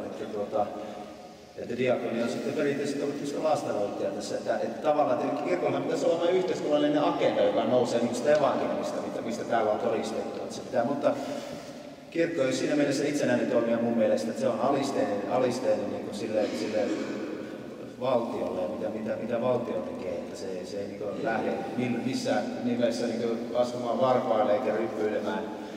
Esimerkiksi vaikka romaanikysymyksessä täällä Helsingissä, niin kirkko ei tee varmastikaan mitään sellaista, joka niin olisi poikkiveloin siinä, mitä Helsingin kaupungin johto on mieltä romaanikerjäläisistä.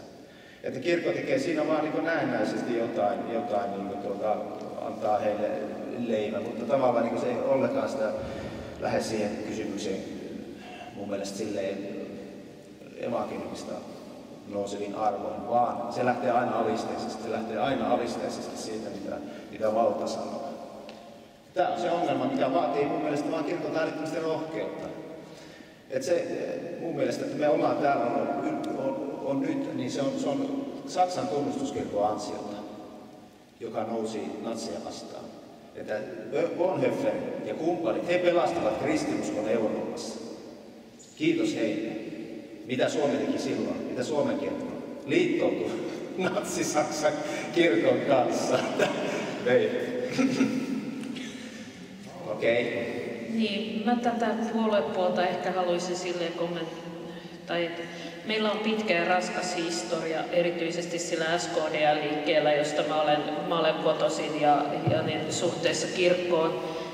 Siellä on se raskas taakka, että sisällissodan jälkeen hyvin monet kirkon näkyvät toimijat kieltäytyi siunaamasta teloitettuja.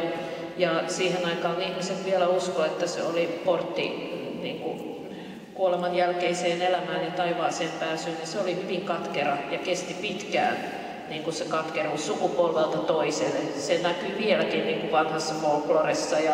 Ja se aiheutti semmoisen niin kuin epäluottamuksen ja kuilun kirkon ja mun liikkeeni välille, joka näkyy edelleen, joka on periytynyt niin kuin kodeissa sellaisena epäluulona ja siis meikäläisten näkökulmasta epäluulona ja älkää uskoko pappeja ja että papit on liittoutuneita aina herrojen kanssa ja niin kuin se usein tietysti onkin, mutta ei aina ja kaikissa tilanteissa. Ja sen takia sellainen niin kuin punavihreä kirkko, niin mä näen, että se on valovuosien päästä. Mutta jos kirkko nyt pyrkisi omista lähtökohdistaan ja oman väkensä puitteissa, niin ottaa vakavasti ne haasteet, mitä sen oma usko sille heittää.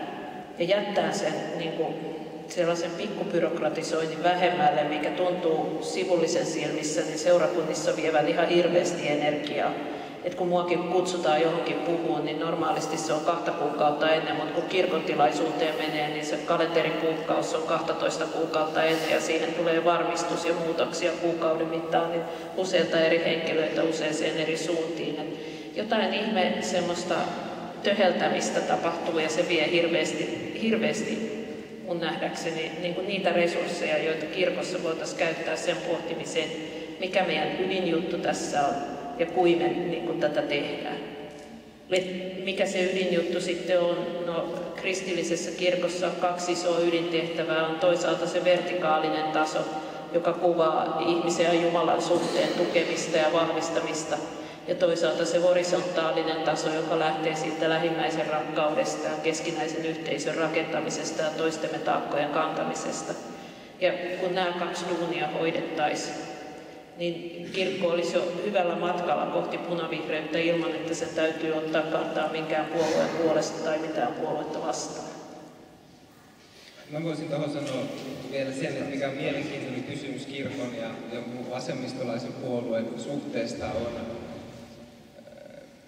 suhde hyvän tekeväisyyteen ja siihen, että esimerkiksi monesti ajatellaan, että vasemmiston ei pidä taata tai olettaa siihen, että ihmisten arki paranee, vaan on hyvän tekeväisyyden varassa ja tämmöisen hyvän tahtoisuuden tai jonkun yleisen moraalisen hyveen, niin kuin Sauli Niinistö vaikka lahjoittaa vähän jotain pois ja osoittaa mallia, vaan että se vasemmisto pyrkii siihen, että ihmisillä olisi lähtökohtaisesti katto pään päällä ja olisi tarpeelliset elämänedellytykset, ruoka, koulutus, kämppää ynnä muuta, jonkun verran rahaa. Että tällä hetkellä, mihin Eurooppa on menossa, niin ne todelliset degrowth-aktivistit on Euroopan komissiossa ja Euroopan keskuspankissa, koska niin tällä menolla ei ole niin kohta mitään jaettavaa yhtään kenellekään. Eli vasemmista pitää pyrkiä siihen, että säälliset elämänolot taataan ihan kaikille ja tällä varallisuusmäärällä, mitä maailmassa on, niin se on täysin mahdollista, mutta jostain syystä se vaan niin menee sille pienelle prosentille. Mutta toisaalta, ja mun mielestä mikä liittyy ihan tähän teemaan, niin missä täällä puhutaankin, illan otsikko on Jumalan valtakunta nyt. Ja kysymys on siitä, että onko se Jumalan valtakunta joku tuonpuoleinen, joka tapahtuu kuoleman jälkeen ja pyritäänkö elämään hyvin ja saavuttamaan se, vai onko se Jumalan valtakunta jotain, mikä tapahtuu meidän käytännöissä tässä ja nyt. Ja se on myös kysymys vasemmistolle, että pyritäänkö siihen kommunismiin, joka tapahtuu joskus vallankumouksen ja kapitalismin rommauksen jälkeen, vai onko se kommunismi jotain, mikä on niin kuin tässä ja nyt. Ja esitän kysymyksen siitä, että kun Kreikassa ainoita, jotka tällä hetkellä harjoittaa hyvän tekeväisyyttä, ovat natsipuolueita. Onko todella esimerkiksi vasemmistolla ja kirkon ihmisillä varaa olla auttamatta ihmisiä, kun hätä ja pula kasvaa näiden degrowth-aktivistien seurauksena? Siinä on kysymys.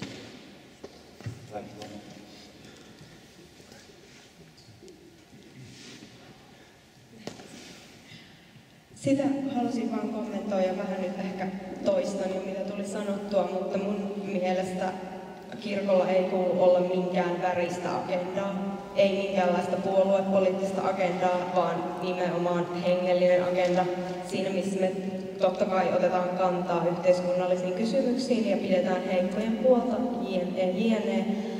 Niin ennen kaikkea olen sitä mieltä, että tässä vedetään vähän mutkia suoriksi, että Jeesus tuli julistamaan vaan jotain yhteiskunnallista, poliittista sanomaa tai taloudellista sanomaa, koska Jeesus tuli käsittääkseni kuitenkin julistamaan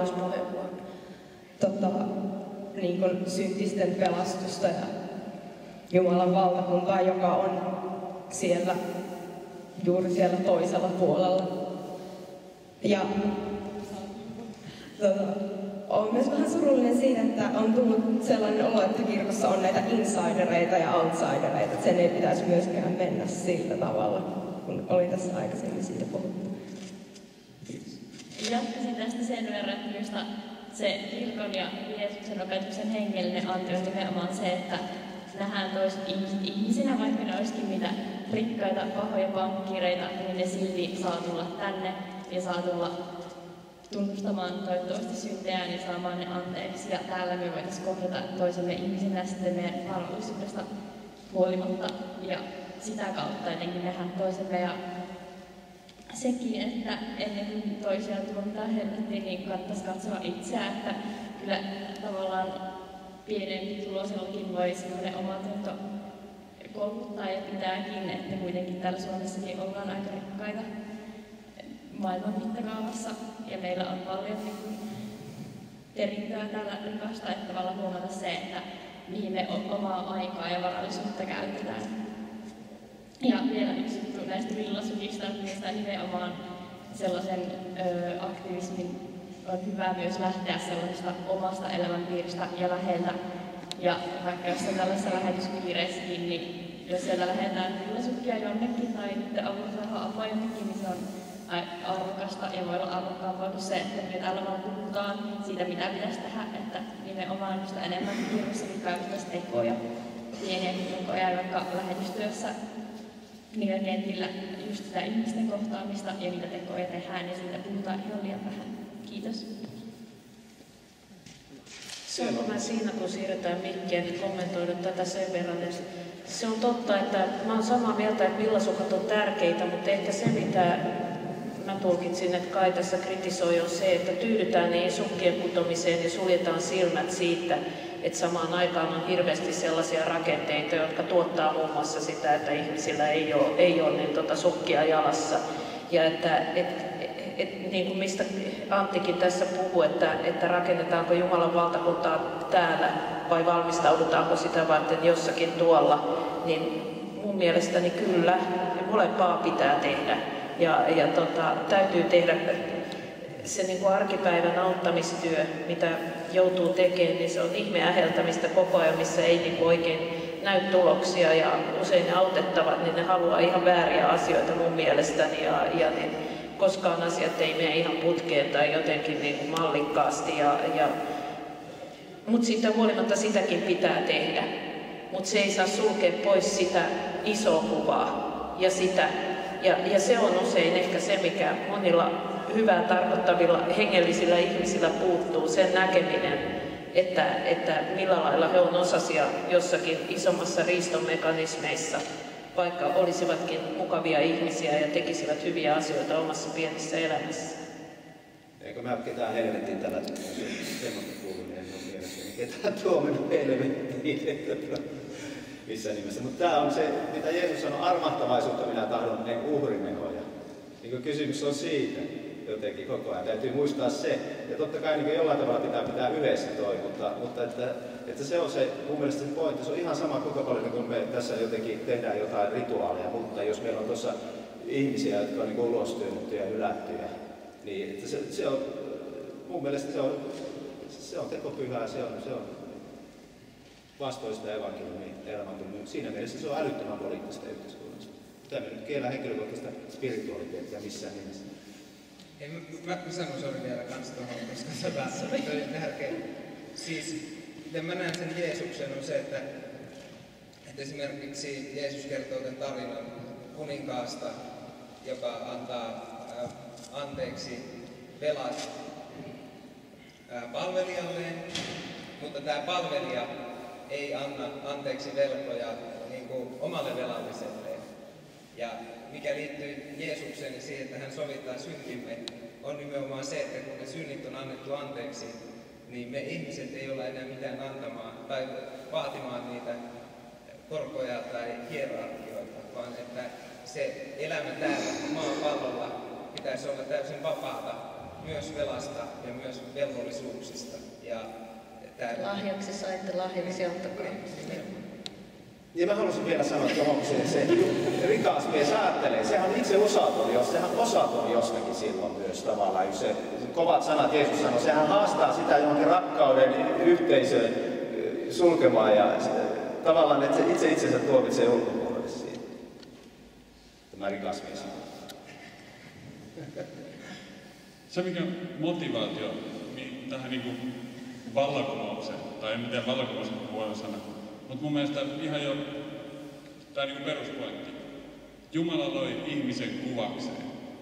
Että meistä löytyy se kaikkivoipuus. Me voidaan tehdä ihan mitä vaan. No, meillä on tietty vaan Jumalan kuvallisuus. Me synnytään ja me kuollaan. Me ollaan luotuja. Mutta kyllä nimenomaan lähtisin siitä, että tämä Jumalan valtakunta, mistä tänäänkin on puhuttu, missä ei ole korkoa, tai velkaa ainoastaan hyvää velkaa, niin ehkä se kertoo jotain, että mistä Ilta-Sanomissa ja Maikkari-uutisissa sun muuta ei missään puhuta niin oikeasti järkevistä tai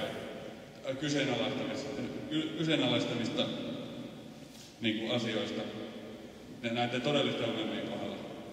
Mun mielestä tämä taloudellinen uudistus, Jumalan valtakunta, on nimenomaan se ratkaisu, tai puoluepoliittinen ratkaisu, minkä ongelma ajassa maa seisoo jo pitkään. Kun mä menen äänestämään, mä oon heittänyt ihan randomilla ja päätynyt aina lopulta äänestämään vihreitä tai vasemmistoa.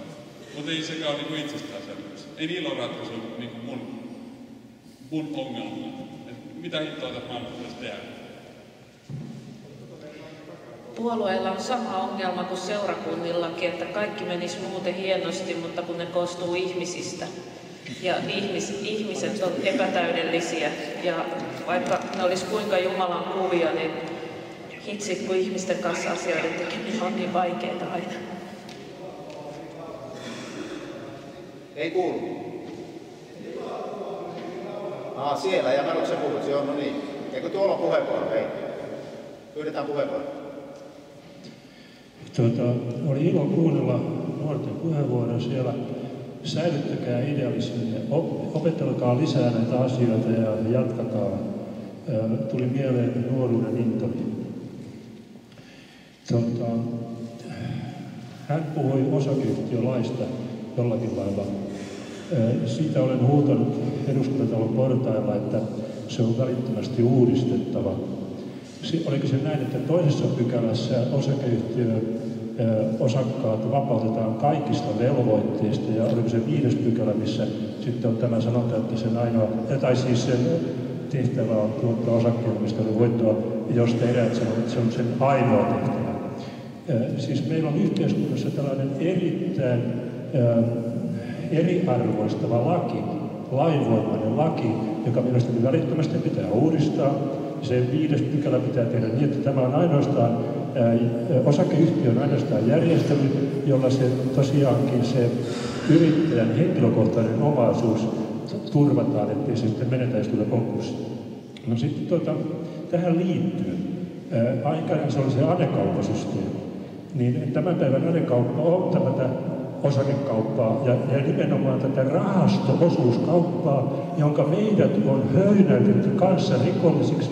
Me olemme panneet sen ikuisen elämämme vanhuutemme toimiviin rahasto-osakkeisiin, jolla me tuhoamme koko ajan sitä arkielämämme pohjaa. Meidät on höynäytetty kanssa rikollisiksi. Se alkoi tämä puhe, minä tajusin sitä ensimmäisen kerran 60-luvulla jo. 80-luvulla saatiin toteutettua.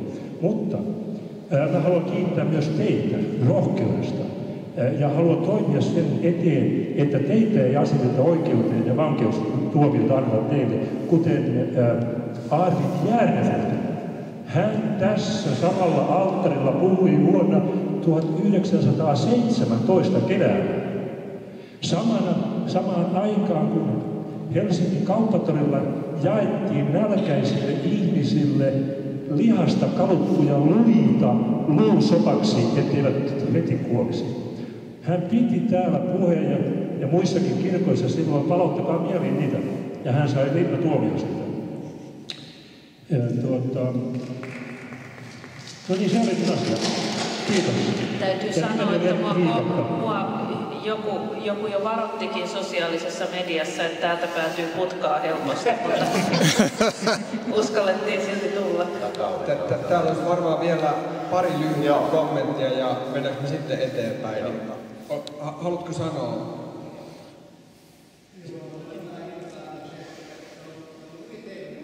Mä en tiedä mikä siinä on, että ne on aina miehet, jotka sanoo, että kyllä minun ääneni kuuluu, että niin, onko se joku matsokulttuurin piirre, että ei voi käyttää mikkiä? Täällä on hyviä teemoja, mistä on puhuttu, ja täällä on monia ongelmia esiin, mutta se, että tänä päivänä täällä Euroopassa ja myös Yhdysvalloissa, niin kaikkein suurin ongelma on se, että me edetään velaksi. Ja te vasemmistolaiset, te haluatte lisää vaan velkaa mitään, ja velkaa, niin eihän tämä kannata mihinkään, tähän vie tuohon täysin. Ja se on ihan turha tuolla puhumaan johonkin kirkkoon siitä, että me ajetaan jotain sellaista erinomaista asiaa, ja kumminkin, että te itse aiheutatte siihen tämmöisen suuren ongelman, että ihmiset elävät koko ajan velassa ja velan päällä. Että lopettakaa tämmöinen puhe, että meidän täytyy elää velan mukaan.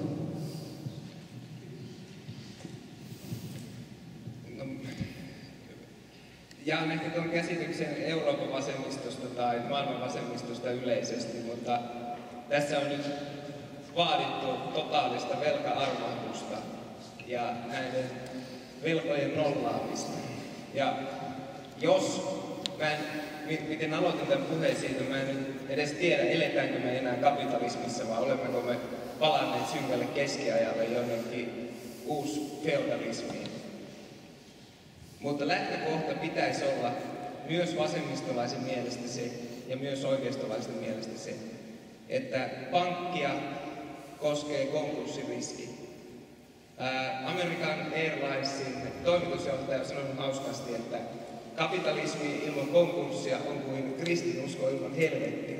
Ja tällä hetkellä me eletään maailmassa, jossa konkurssiriski ei koske pankkeja. Eli jotta me voitaisiin palata täältä synkältä keskiajalta feudalismista pois, ja jotta me voitaisiin palata edes sinne kapitalismiin, niin me tarvitaan konkurssiriski, joka koskisi näitä yksityisiä pankkeja. Koska jos näitä yksityisiä pankkeja ei konkurssiriski koske, niin tämän yksityisen pankkitoiminnan ei pidä olla yksityistä, koska silloin se ei vapaan kilpailun piirissä.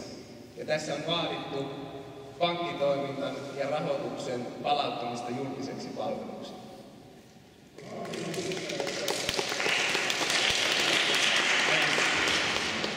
Jatkakoon ihmeessä, jos haluat vielä kommentoida, mä voin mennä toiseen aiheeseen siitä sitten. Miten? Jatka vaan, jos halutaan kommentoida, mä voin mennä toiseen aiheeseen. Me vaan. Jatka vaan. Ei no tässä vähän aikaisemmin tuli kommenttia siitä, että kuinka paljon sitä politiikkaa saa sitten ruveta sekoittamaan Jeesuksen sanomaan, mutta se on ihan niin kuin alkulähtöisin ollut sitä sanoman tulkitsemista, että siellä tarvitaan sitä poliittista, siellä tarvitaan sitä maailmankatsomusta, siellä tarvitaan sitä ajan henkeä, kun ruvetaan tulkitsemaan, että mitä sitä oikeasti ollaan mieltä, mikä on se totuus sieltä rivien välistä. Et mun mielestä on hyvin tärkeää, että ei voi olla sellaisessa kuvassa, että se on se yksi totuus, joka on kokonaan joskus löydetty, vaan se täytyy koko ajan uudistaa. Se on mun mielestä kristilliseen historiaan ja perinteeseen kuuluukin se, että ollaan eri mieltä niistä totuuksista ja siinä ollaan myös poliittisesti eri mieltä. Tässä on niin kristinuskolla ja vasemmistolla paljon yhteistä siinä, että niin vuosisatoja ennen kuin vasemmisto sai maineen siitä, että koko ajan mennään pienempiä ja pienempiin osiin, niin kyllä kristityt on sen osannut aika hyvin. Juuri koska on näitä eri näkemyksiä siitä, että mikä on se totuus. Osittain se on ollut sitä hengellistä, mutta siinä on aina ollut se poliittinen aspekti aina. Ja sen takia minusta tärkeää varsinkin nykyään, että meillä on se poliittista analyysiä siinä, että ihan yhtä lailla se voi samaa raamattua lukea oikeistolainen, vasemmistolainen ja löytää ihan erilaisia totuuksia sieltä ja kuitenkin väittää sitä siksi oikeaksi. Ja aivan erilaisia poliittisia agendoja sillä ajaa. Ja sen takia sitä poliittista keskustelua täytyykin pitää koko ajan esillä, ettei kukaan vaan usko, että on vain se yksi totuus, joka sieltä voi löytää. Kirkosta ei mun mielestä pidä tehdä puoluetta missään nimessä. Että kirkon pitää olla suolana tässä maailmassa niin sanotusti, että se ei niin voi lyödä lukkoon mitään valitsevia järjestelmiä. Se on se mun tehtävä, että se on semmoinen vapaa agentti, mitä se ei missään nimessä tänä päivänä ole missään täällä. Me ollaan sitouduttu valtakulttuuriin, valtaeliittiin siihen politiikkaan. Mutta siellä oli vielä kysymys. Nyt mä tulkitsen vähän niin, että vahtimestari heittää meidät kohta ulos, että nyt pitää silleen. Täällä on pyydetty pitkään ja otetaan Jorma Hentilältä yksi ja sen jälkeen sanotaan nopeat loppuun. Joo, mä voisin pyytää anteeksi vielä lopuksi. Joo.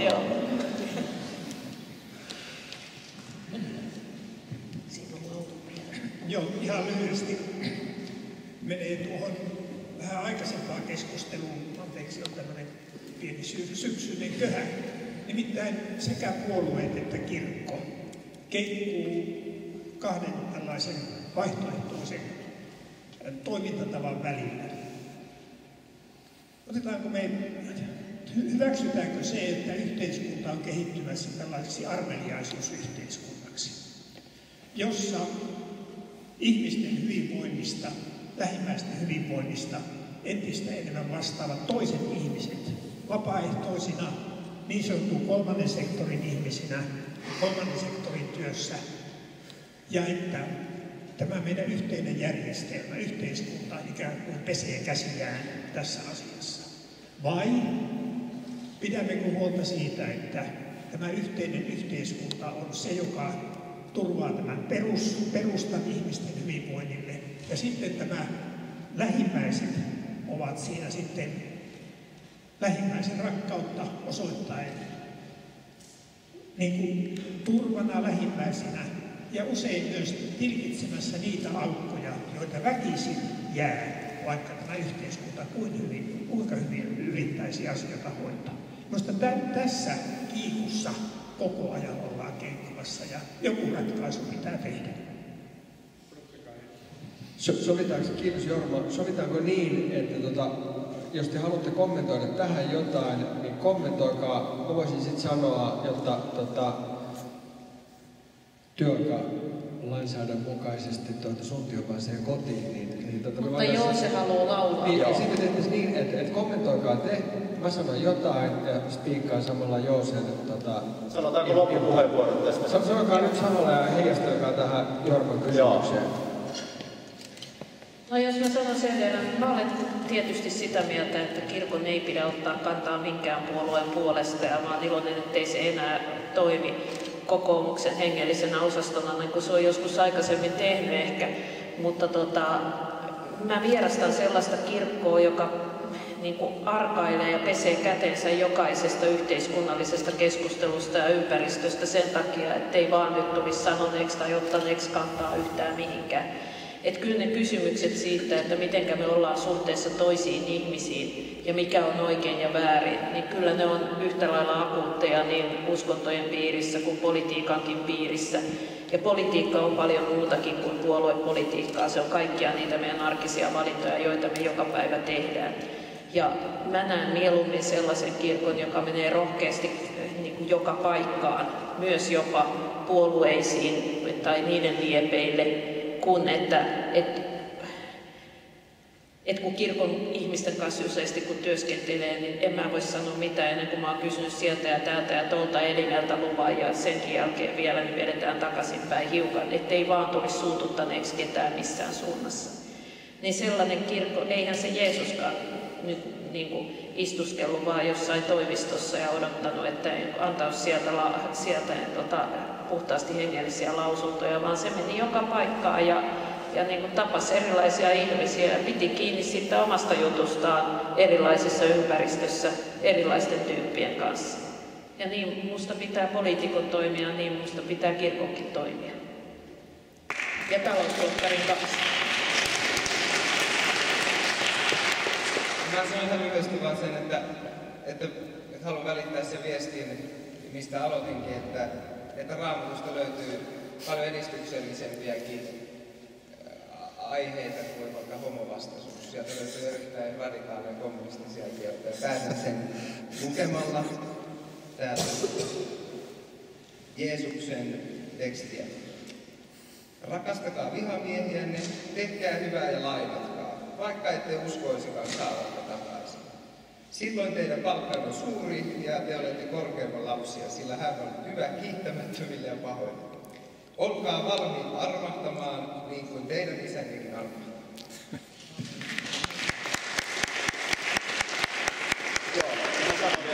Sanat tässä. Kiitos Jorma Heitilä, otit hyvän puheenvuoron tuohon loppuun. Tämä on minusta hyvin oleellista tässä ajassa, koska mitä me näen sen vaaran, että että me ollaan tekemässä almu-yhteiskuntaa tästä maasta. Ja mitä näen, että tavallaan kirkko myös on ollut tukemassa tietyllä tavalla, esimerkiksi tekemällä jotain, nyt on henki päällä kampanjoita kiertämällä Suomea, joka täysin liittyy tähän Niinistön kampanjaan, siihen pienten asioiden, mikäli se olikaan, niin tavallaan niin sitä niin ideologiaa tässä on myös. Ja sehän tietenkin, siinä on se vaara, koska sehän sopii kirkolle hyvin helposti tämmöinen almujen antaminen perinteisesti, että me nyt saadaan sitten toteuttaa sitä lähimmäisen rakkautta oikein kunnolla sitten. Että kiitos Jorma tuosta puheenvuorosta. Mutta se mitä nyt sanon loppu Raamatun lauseen, kun Anttikin tuossa sanoi, niin kuitenkin minä sanon, että armahtavaisuutta minä tahdon, en uhrinenoi. Se on mulle ainakin se motto kaikessa. Ja mitä Anna tuossa niin sanoi just siitä, että pitää mennä jo tavallaan haastamaan joka paikkaa niin kuin Jeesukkin, niin rikkomaan niitä ulossulkevia rakenteita joka paikassa siellä, missä me itse kukin liikumme. Amen.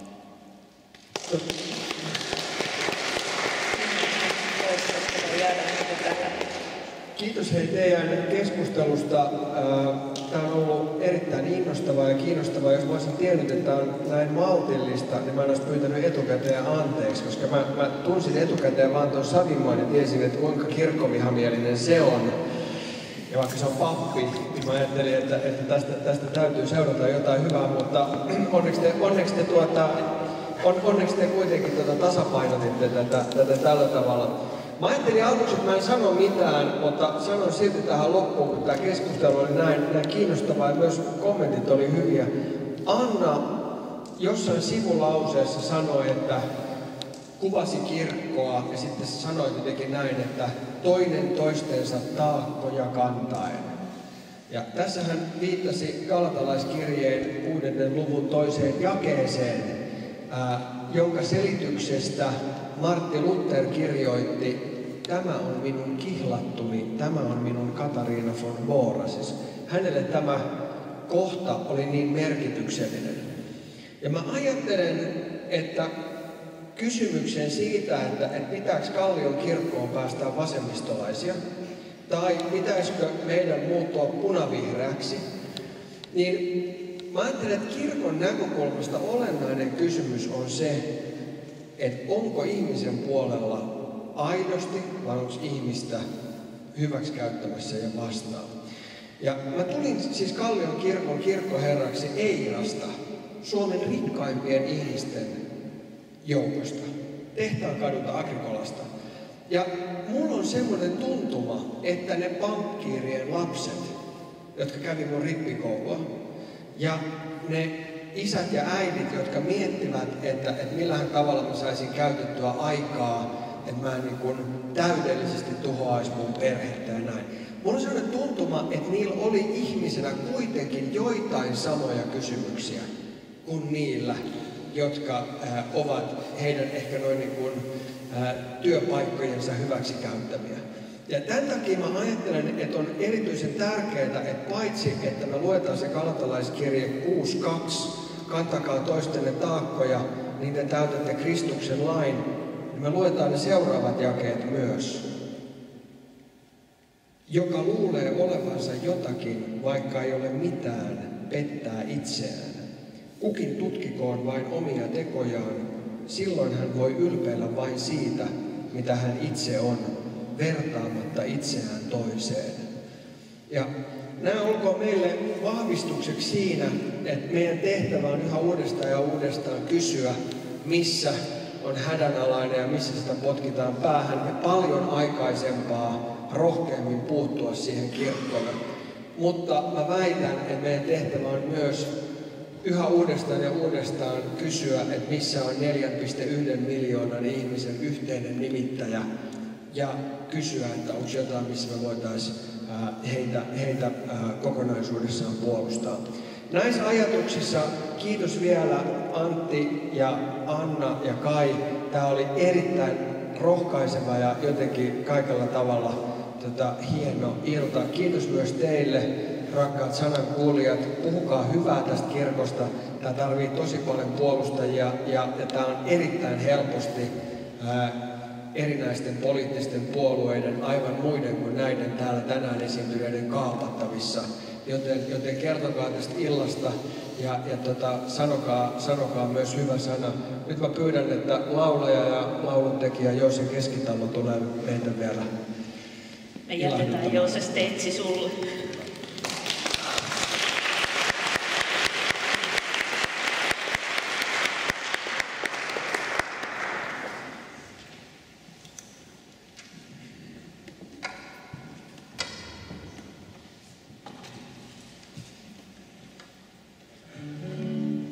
Tahdon laulaa teille yhden laulun tällaisena iltahartautena. Ja on aina vaarallista antaa laulajalle viimeinen sana, joten käytän sen hyväkseni. Ja tahdon sanoa teille yhden asian, hengellisen asian, vaikka sitä pitikin ehkä vähän vastustaa tässä. Se on se, että oli mies nimeltä Johannes. Hän oli huutava ääni erämaassa.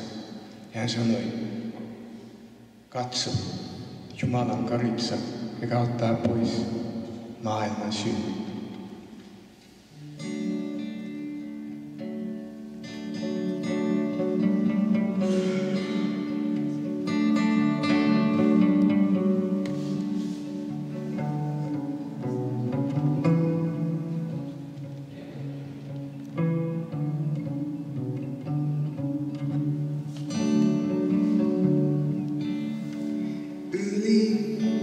Jordan virran, pyhä kulki kerran. Halleluja, yö on pois. Halleluja, yö on pois.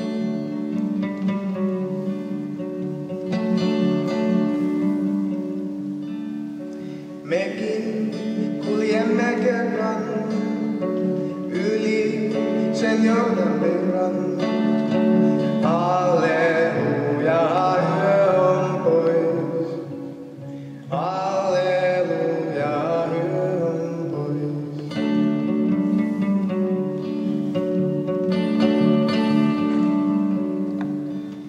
Ja siellä istuimen edessä suuri valkopukuinen joukko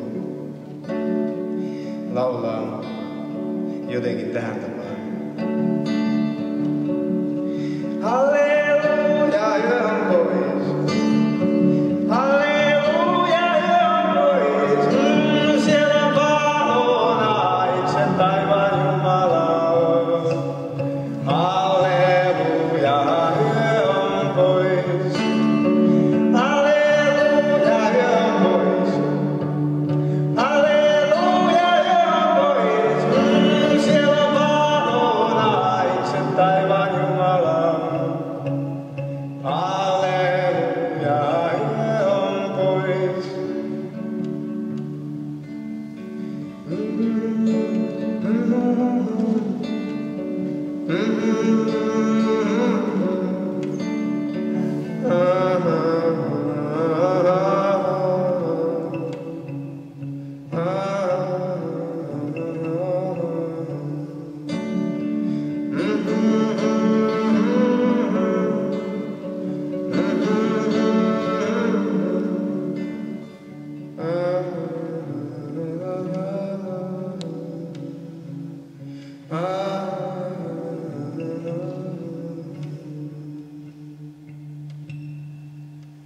Kiitoksia teille.